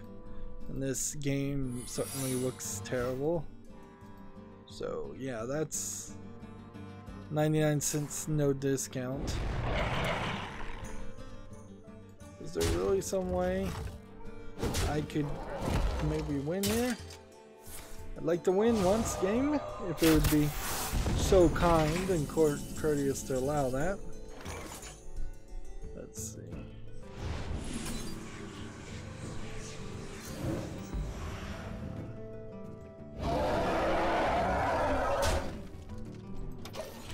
GameIndustry.biz has an article. UK software sales slip in 2018, but hardware is up.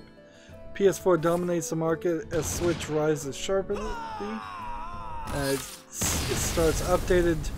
£770 million was generated by the UK boxed video game sales in 2018. This from GTK UKIE. Whoever that is.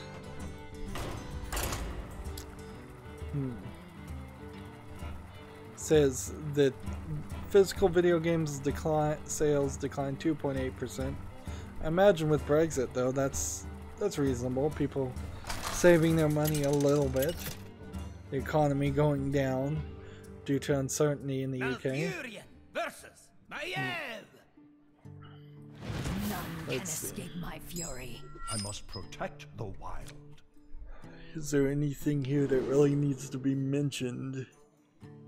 No, I see a top 10 list of games that sold in the UK, but you could look up the top 10 yourself. It's not really surprising games.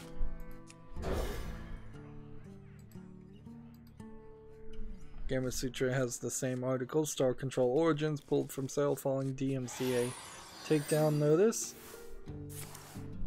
So, three of the 4 major newspaper reporters that I follow, all reporting the same thing.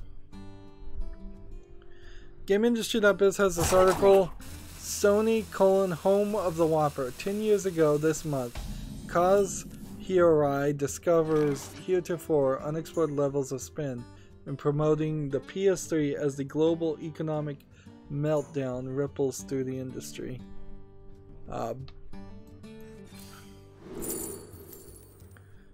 I don't know what this really means though, because it's hardly a case that Time waits for no one. it really is not a case that the PS3 was a failure so much.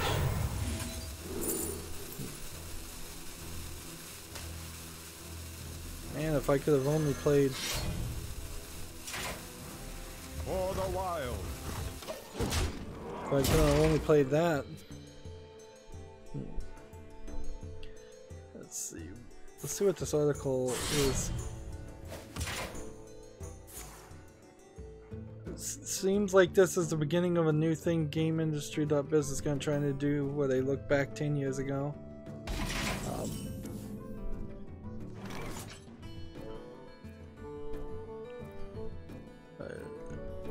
Let's see. Yeah, I don't really see a reason to look back 10 years. That old news is not really news in my book. So, like, as it currently stands, I don't see a reason to go down that route. For the wild. And read this article. When particularly I can talk about how Square Enix has the president of the Square Enix, I believe I saw. I don't really have an article in front of this, but he wants to expand into foreign countries and make multiple offices and just grow in 2019. And I don't know how Square Enix thinks they can do that when they're losing, like, the guy who created Final Fantasy 15, when they're not really doing a great job per se in the development of,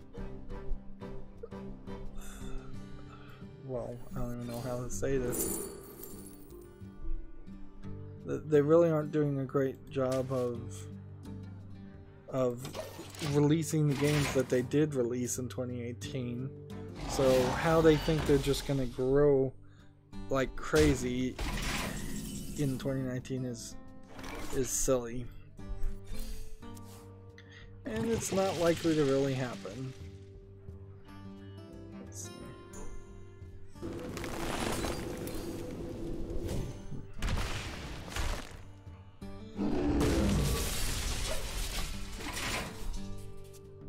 Moving on, GameIndustry.biz. What is the industry looking forward to in 2019? Most anticipated games, sporting victories, disruptive innovations, and more leadership work wish lists. And then it seems like they interviewed several people, so they have somebody from that game company, somebody from Mythical Games, somebody from Women in Games,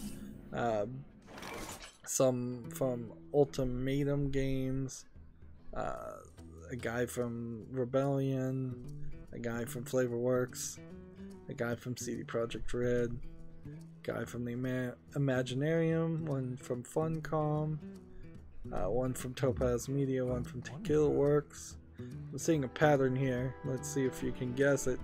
One from Kit Fox Games, one from GameStop, one from Media Molecule. Let's see. I could do 4 of these, or I could wait a turn. What to do? Let's see.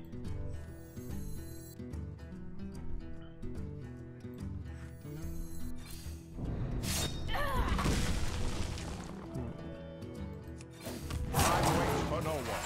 For the wild.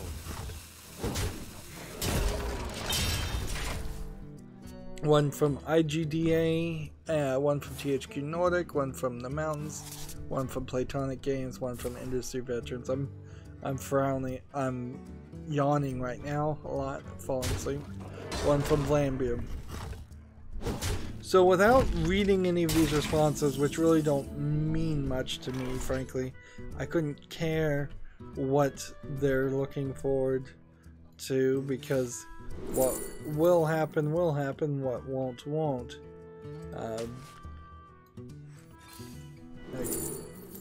I'm more strictly about just the facts, if you will.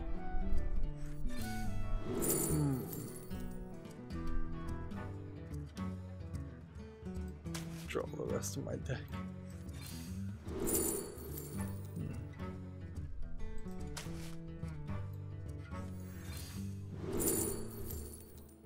Let's see.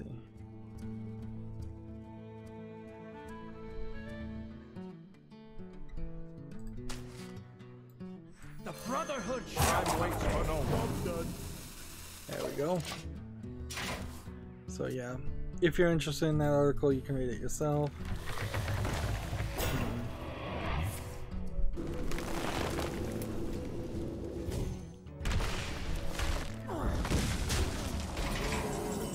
We have an interesting story here from TechRaptor and others. The Celeste developer, everybody was big and overhyped on Celeste,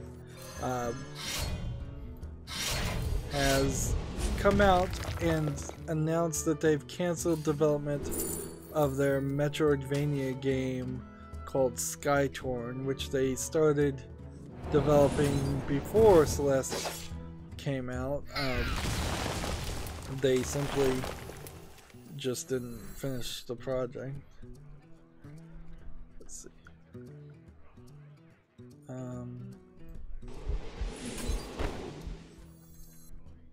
Let's just do that right now.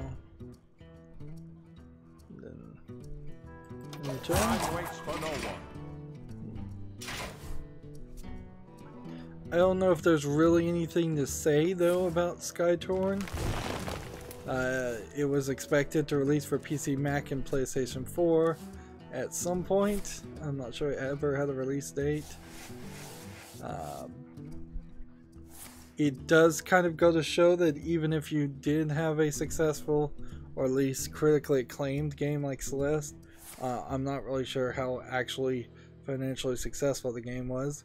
That doesn't mean that you're still gonna get free reign to develop every bad idea you've ever had.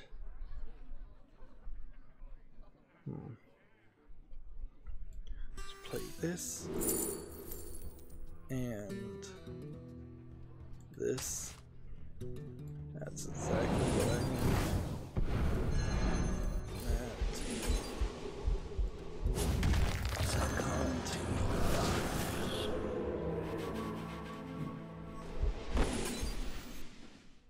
For the wild. Attack here.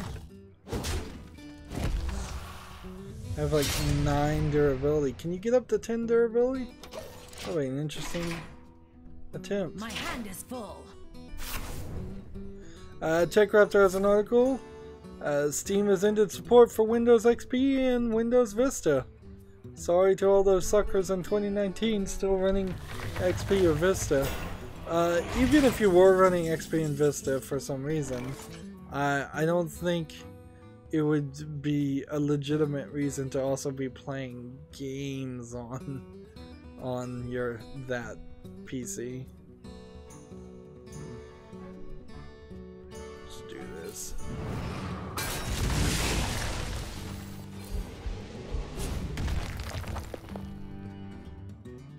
Let's see.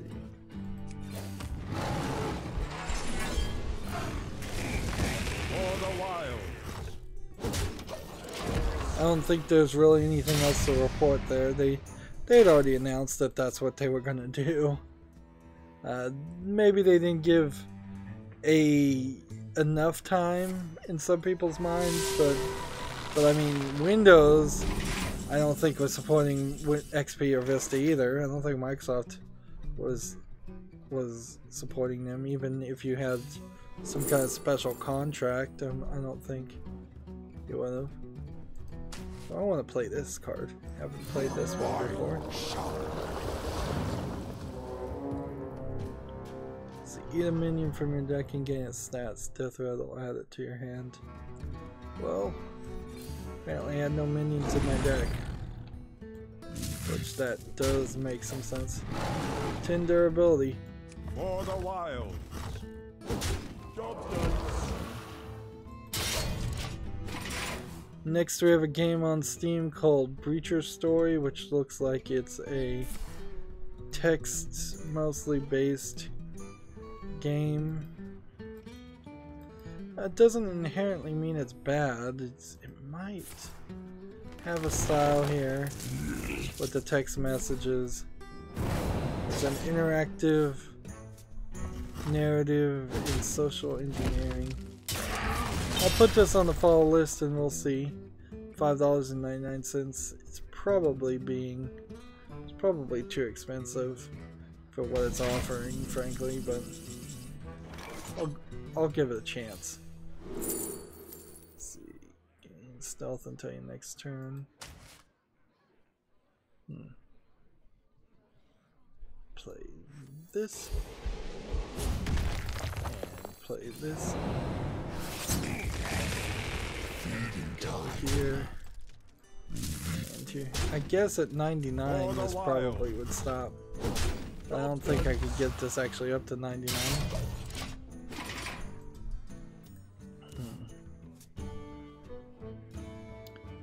Let's see. My will is not We have a game in Steam called Life in Helsinki, which looks like it's one of these low effort kids games. Maybe it actually isn't, but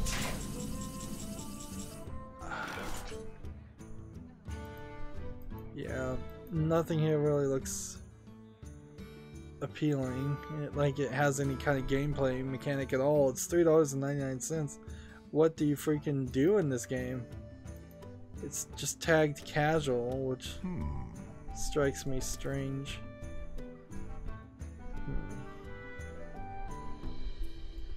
Discover a card. And stealth poisoners. Go ahead. That.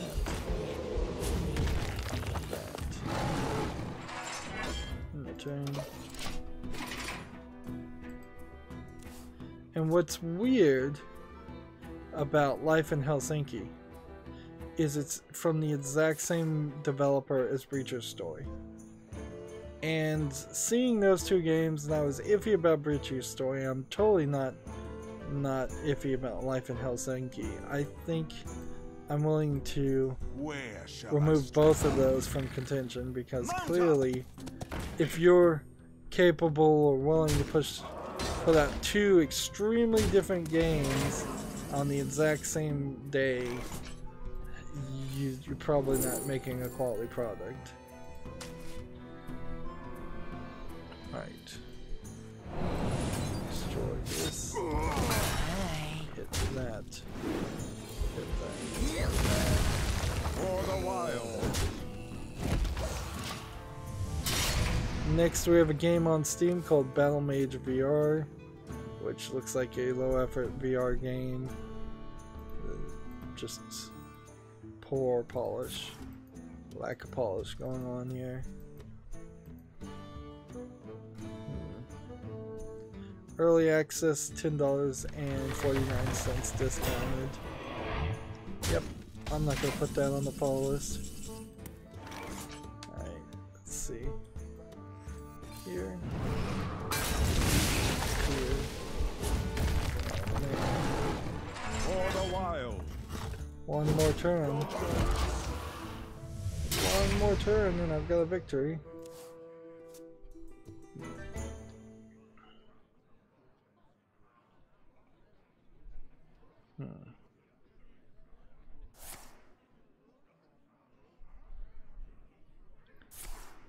I'm fairly certain we already talked about this game. Dashboard, again, open. I don't know how or why, but somehow the exact same game. Again, I'll put it on the follow list and we'll give it a chance.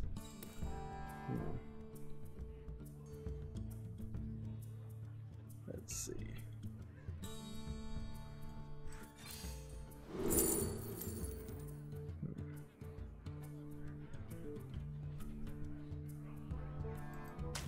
Three copies of a friendly minion into the deck.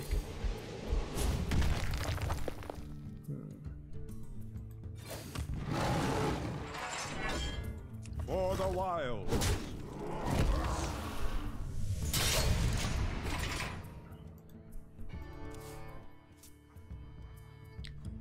Let's see. Next we have a game on Steam called The Christmas Pro, which seems to be a run around snowball shooting people, fighting in a snowball fight.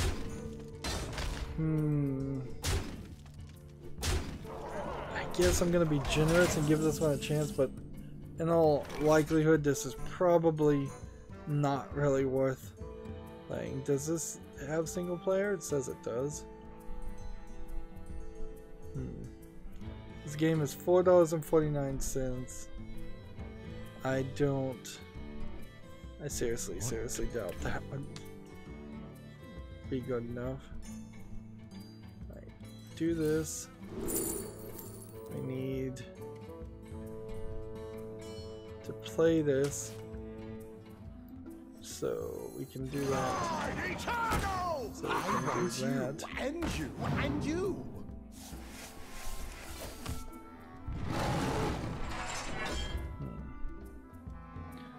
Didn't play that this time. Oops. Hey, I might actually lose here. That's a little surprising.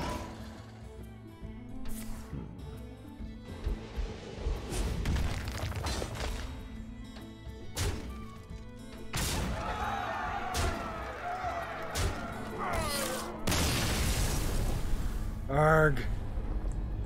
Arg, arg, arg.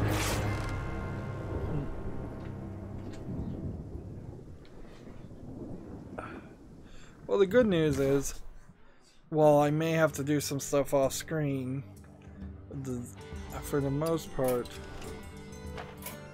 I'm almost done with all the news. Just go back to playing priest cards, I guess.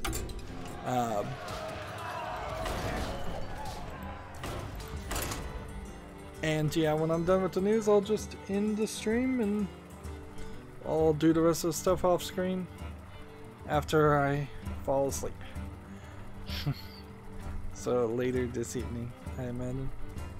We've got a game on Steam right now called Age of Solitaire. It's another one of these solitaire games.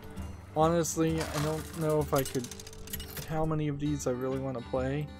They're kind of all made with a simple solitaire game engine, and there could be an infinite number of them released. This one's $5.24 for a 25% discount.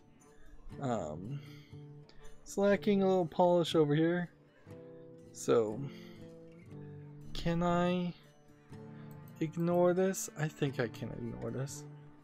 Like, I don't think I need to play a solitaire game every freaking year.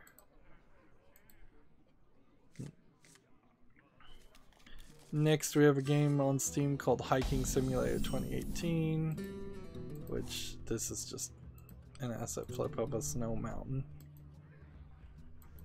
And I think absolutely nothing else. $1.49 discounted. What could you even do to make a hiking simulator fun? Which mana you spent on spells? Ooh, well, I can do quite a lot.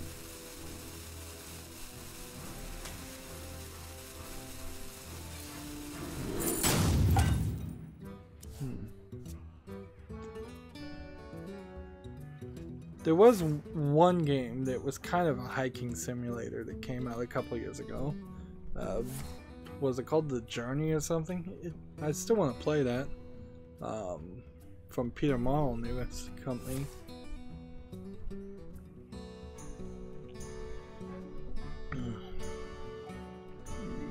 Let's move quickly. Tragic Master says on the chat, Warrior is good in Brawl. I'll take that hint next time.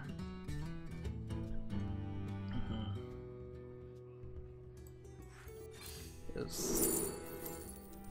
Transfer all one cost cards into legendary minions.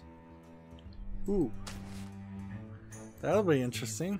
The first wish is free. Since I have nothing but one cost cards, I could have a whole bunch of legendary minions instead.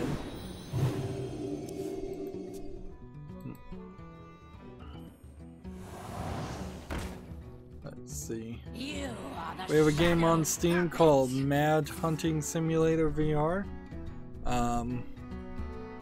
Sure, it doesn't seem like you would need all of this to be a hunting game. This seems probably more like a troll game, in my opinion. Yeah, I don't see a reason why I'd want to play this. $17.99 discounted. Like, yeah, this is probably not anywhere as interesting as it is even making itself look. Okay. I wonder. Legendary. Let's just see how this goes. This will be interesting.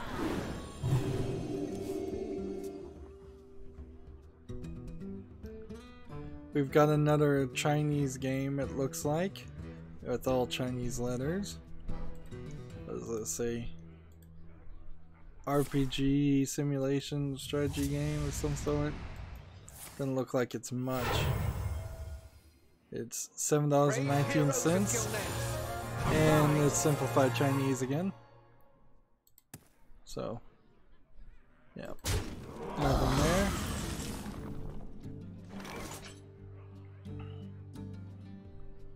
Whenever you restore health, gain Lion Shield.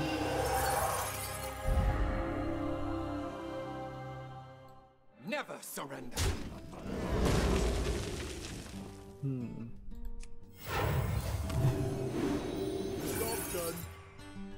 Interesting. Gematria has an article. The former Image Pooch presidents. This jungle hides.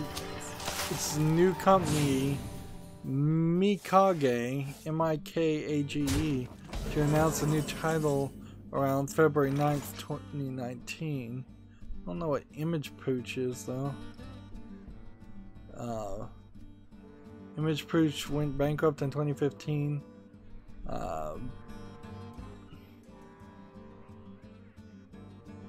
Let's see. Image Pooch worked on various titles in its 10-year run. Let's see. All minions except dragons. I wonder. Okay. Let's attack here. Never surrender. Do this. Attack here. In return.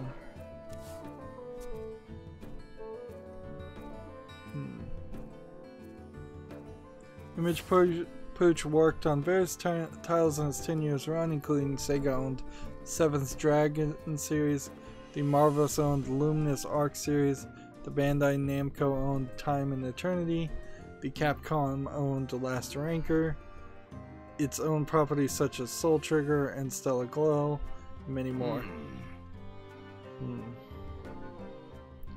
Yeah, I've never heard of any of those games, so that is like a small-time developer. I was looking at a YouTube video that talking about the third Time Splitters game, and geez, if Time Splitters was available to play, then I suppose I might consider playing it. And they were talking about how the developers of Time Splitters were originally the developers of GoldenEye 64, and then they went on to make Perfect Dark, or at least some of them went on to make Perfect Dark, and then some of them went on to make Time Splitters. And I guess I just don't know a lot about Time Splitters, so that's one I missed. Let's see.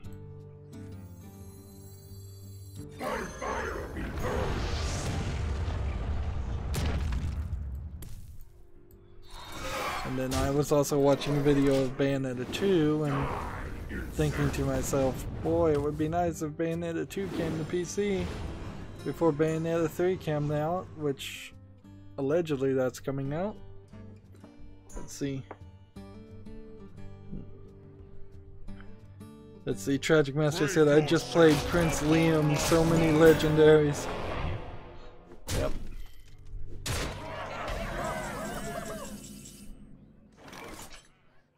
Choose a minion, add a copy to it. Choose a minion. Destroy the chosen minion. Alright, let's see.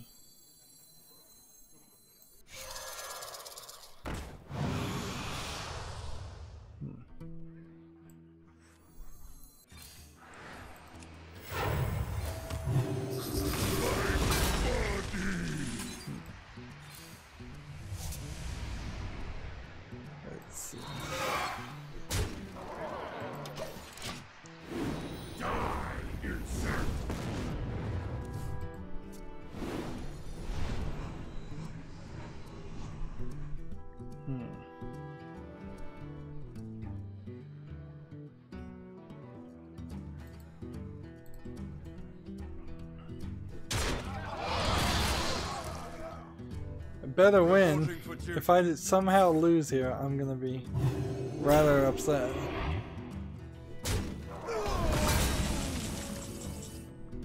Let's see.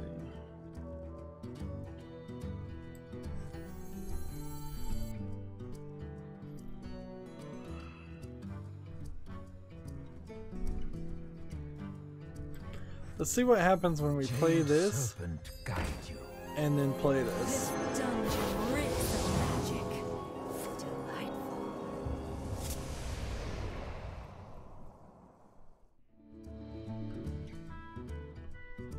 What? That's the only spell I've cast? That doesn't make any sense.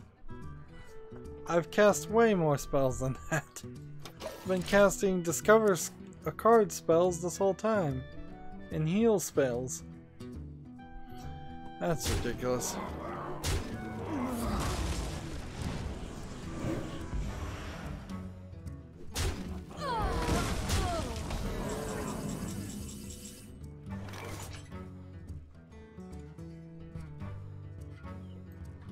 Let's try this. ETC. It's been a long time since I played ETC. Summon 3, 4, 5 Murlocs. Job's done.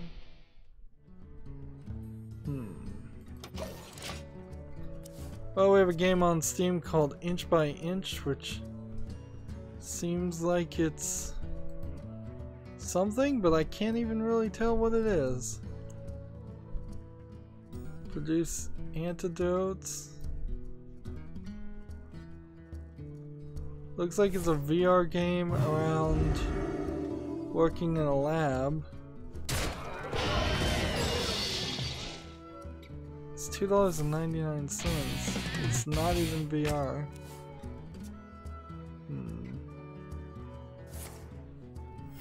Reporting for duty. Yeah, I don't know about this game, Inch by Inch.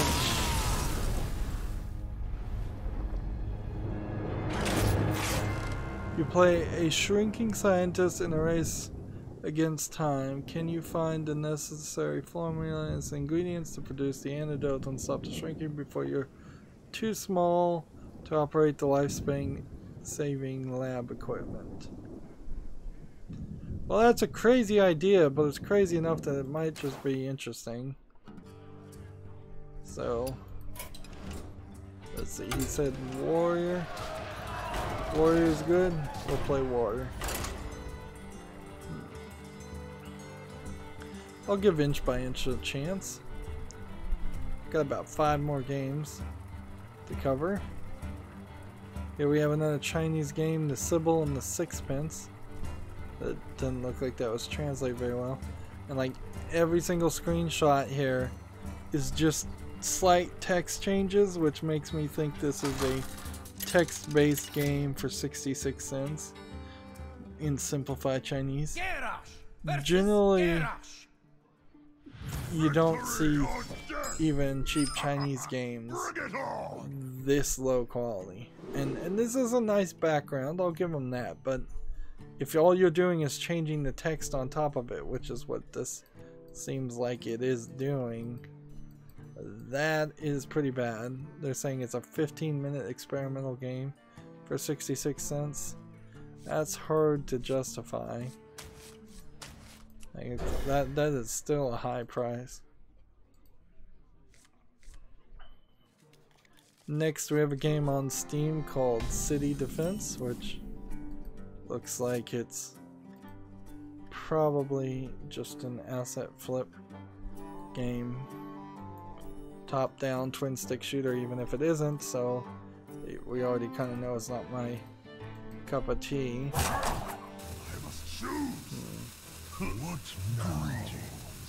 Yeah, seems like it might be a bit of a tower defense game. Random taunt minion. Oh, I have a random taunt minion.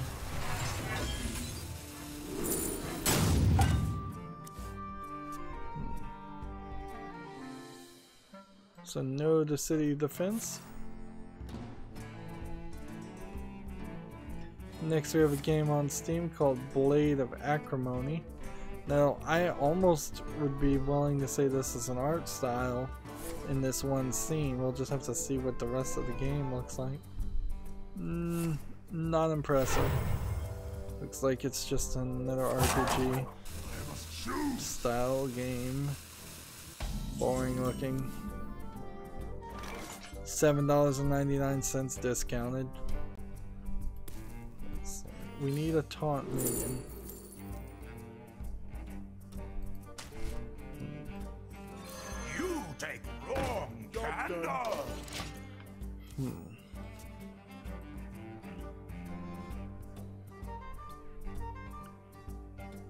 Next we have a game on Steam called Carlo Man and His Iced Muffins, which sounds like a weird name, and it looks like another RPG game. Although this one looks a little bit more like a platforming game like Super Mario Brothers. Let's see. No, it doesn't look interesting though. Doesn't look like you can jump. So seems like you have to do a lot of manipulation to reach places. Yeah, that sounds good. I wonder if it was supposed to be Carbo Man, like C-A-R-B-O-M-A-N. That would make a lot more sense, because then it's like carbs, you know?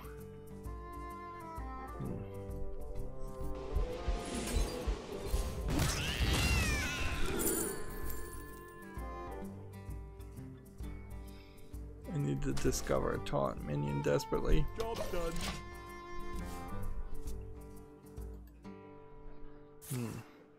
So I'm gonna just barely make it to 2 p.m. when I normally would start streaming. But I definitely feel very sleepy right now. Let's see. Tragic Master says Warrior is good because Warrior cards for the most part are bad, getting random discovers, so the opponent gets bad cards. Smiley face. Interesting strategy. Okay.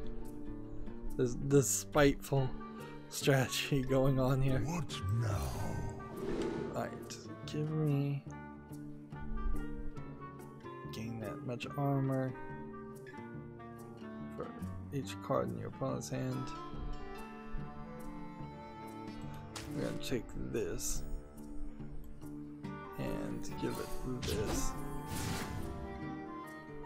Do this. Job's done. And then that's all I can do.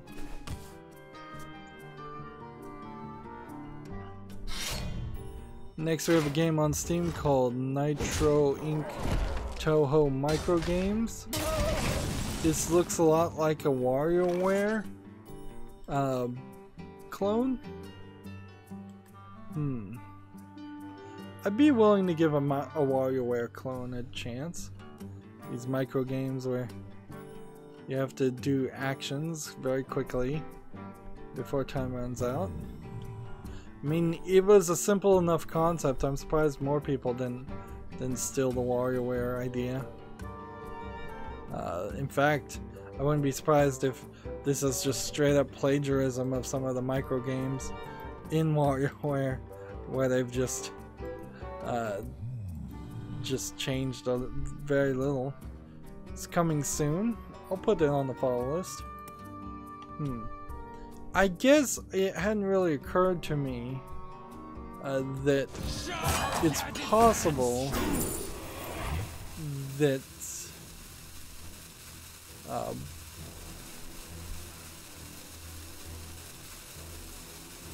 it's possible that a lot of the games that came out around the beginning of the new year don't really have a release date, and they're just getting listed because they plan on them coming out in this year. It could be more of a case of hopeful release listings instead of actual release listings. Next we have a game called Roulette Simulator. That is a nice looking roulette table. I don't know if I specifically would want a game that is just roulette, and then the question I guess comes down to again, is Tabletop Simulator perhaps better as a deal? Can you play roulette on this? This doesn't have any in-game purchases.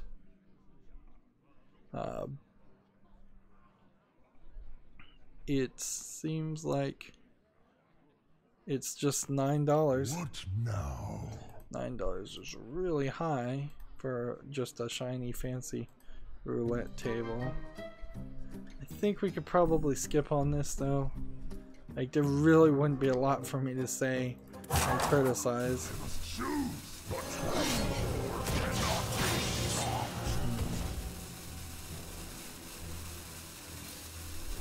Let's see. Take this.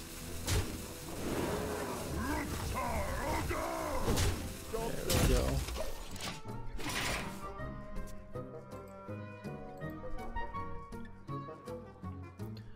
And lastly, we have a game on Steam called Techling, which just looks like a bad platformer, Super Meat Boy style clone. I think I probably should call them like hardcore platformers at some point. 99 cents this game is. Yeah, it's not making it to the list.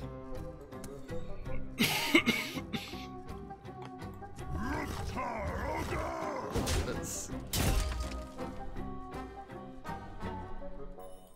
I guess discover card. What do I want? It can do the most damage. I guess this can, so we'll just put it out there. There we go. I think we already talked about this article, but Gamatsu has an article.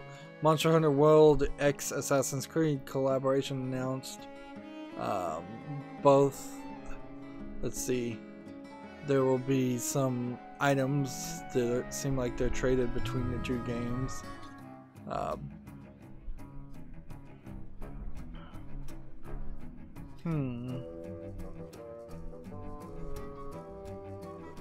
Actually, I think it's all just going to Monster Hunter World. I don't think anything is actually going to Assassin's Creed, it's just coming from Assassin's Creed. And that puts us on the Humble Bundle store. And let's see, are there any new game bundles?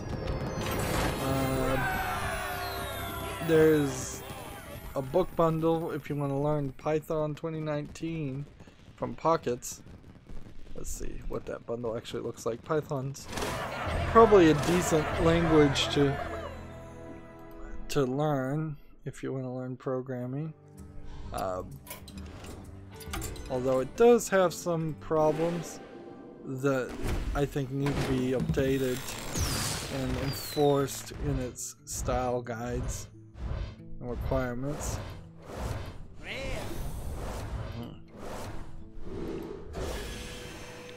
Let's see. Tragic said good luck with the pack and good game, thank you. And I opened all those cards so fast I really didn't even look at them. Again, it really is just a whatever situation.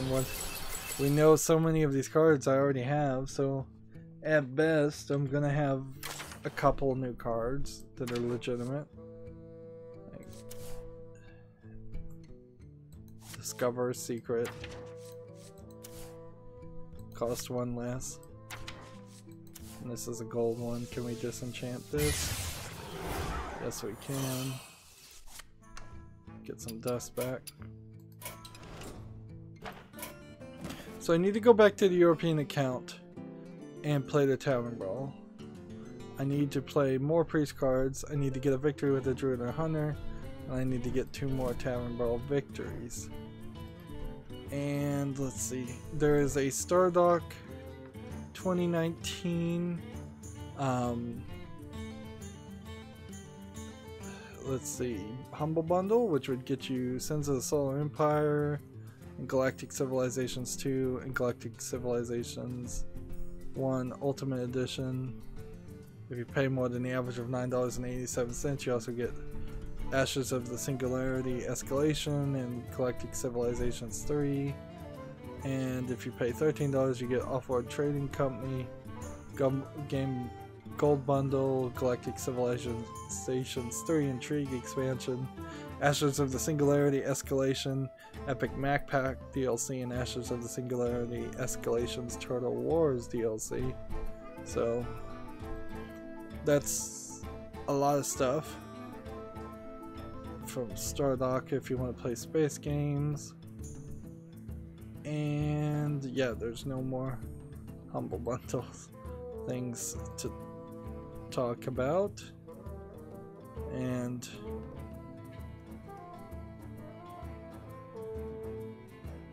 GameIndustry.biz has this article: Slightly Mad Studios is developing a standalone VR supportive console.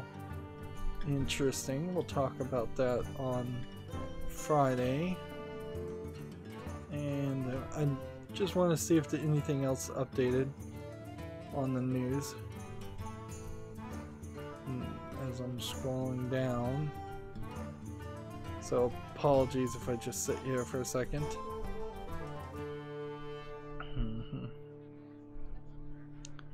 Let's see.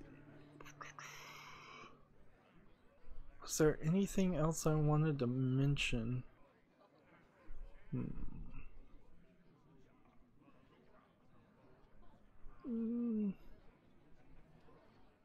No, I don't think there's anything else I need to mention or want to mention. So we're done with the news, and I've got more to do off screen. So we'll leave it at that. That's going to be it for this stream. As always, I ask you to like, share, subscribe, comment, and watch every second of my videos. If you want to friend or follow me on a bunch of social media sites, there's a bunch of links down below. There's also links to Patreon where you can support me, or you can friend me on Steam and buy me a game off my wish list. Thank you for watching. Have a good evening.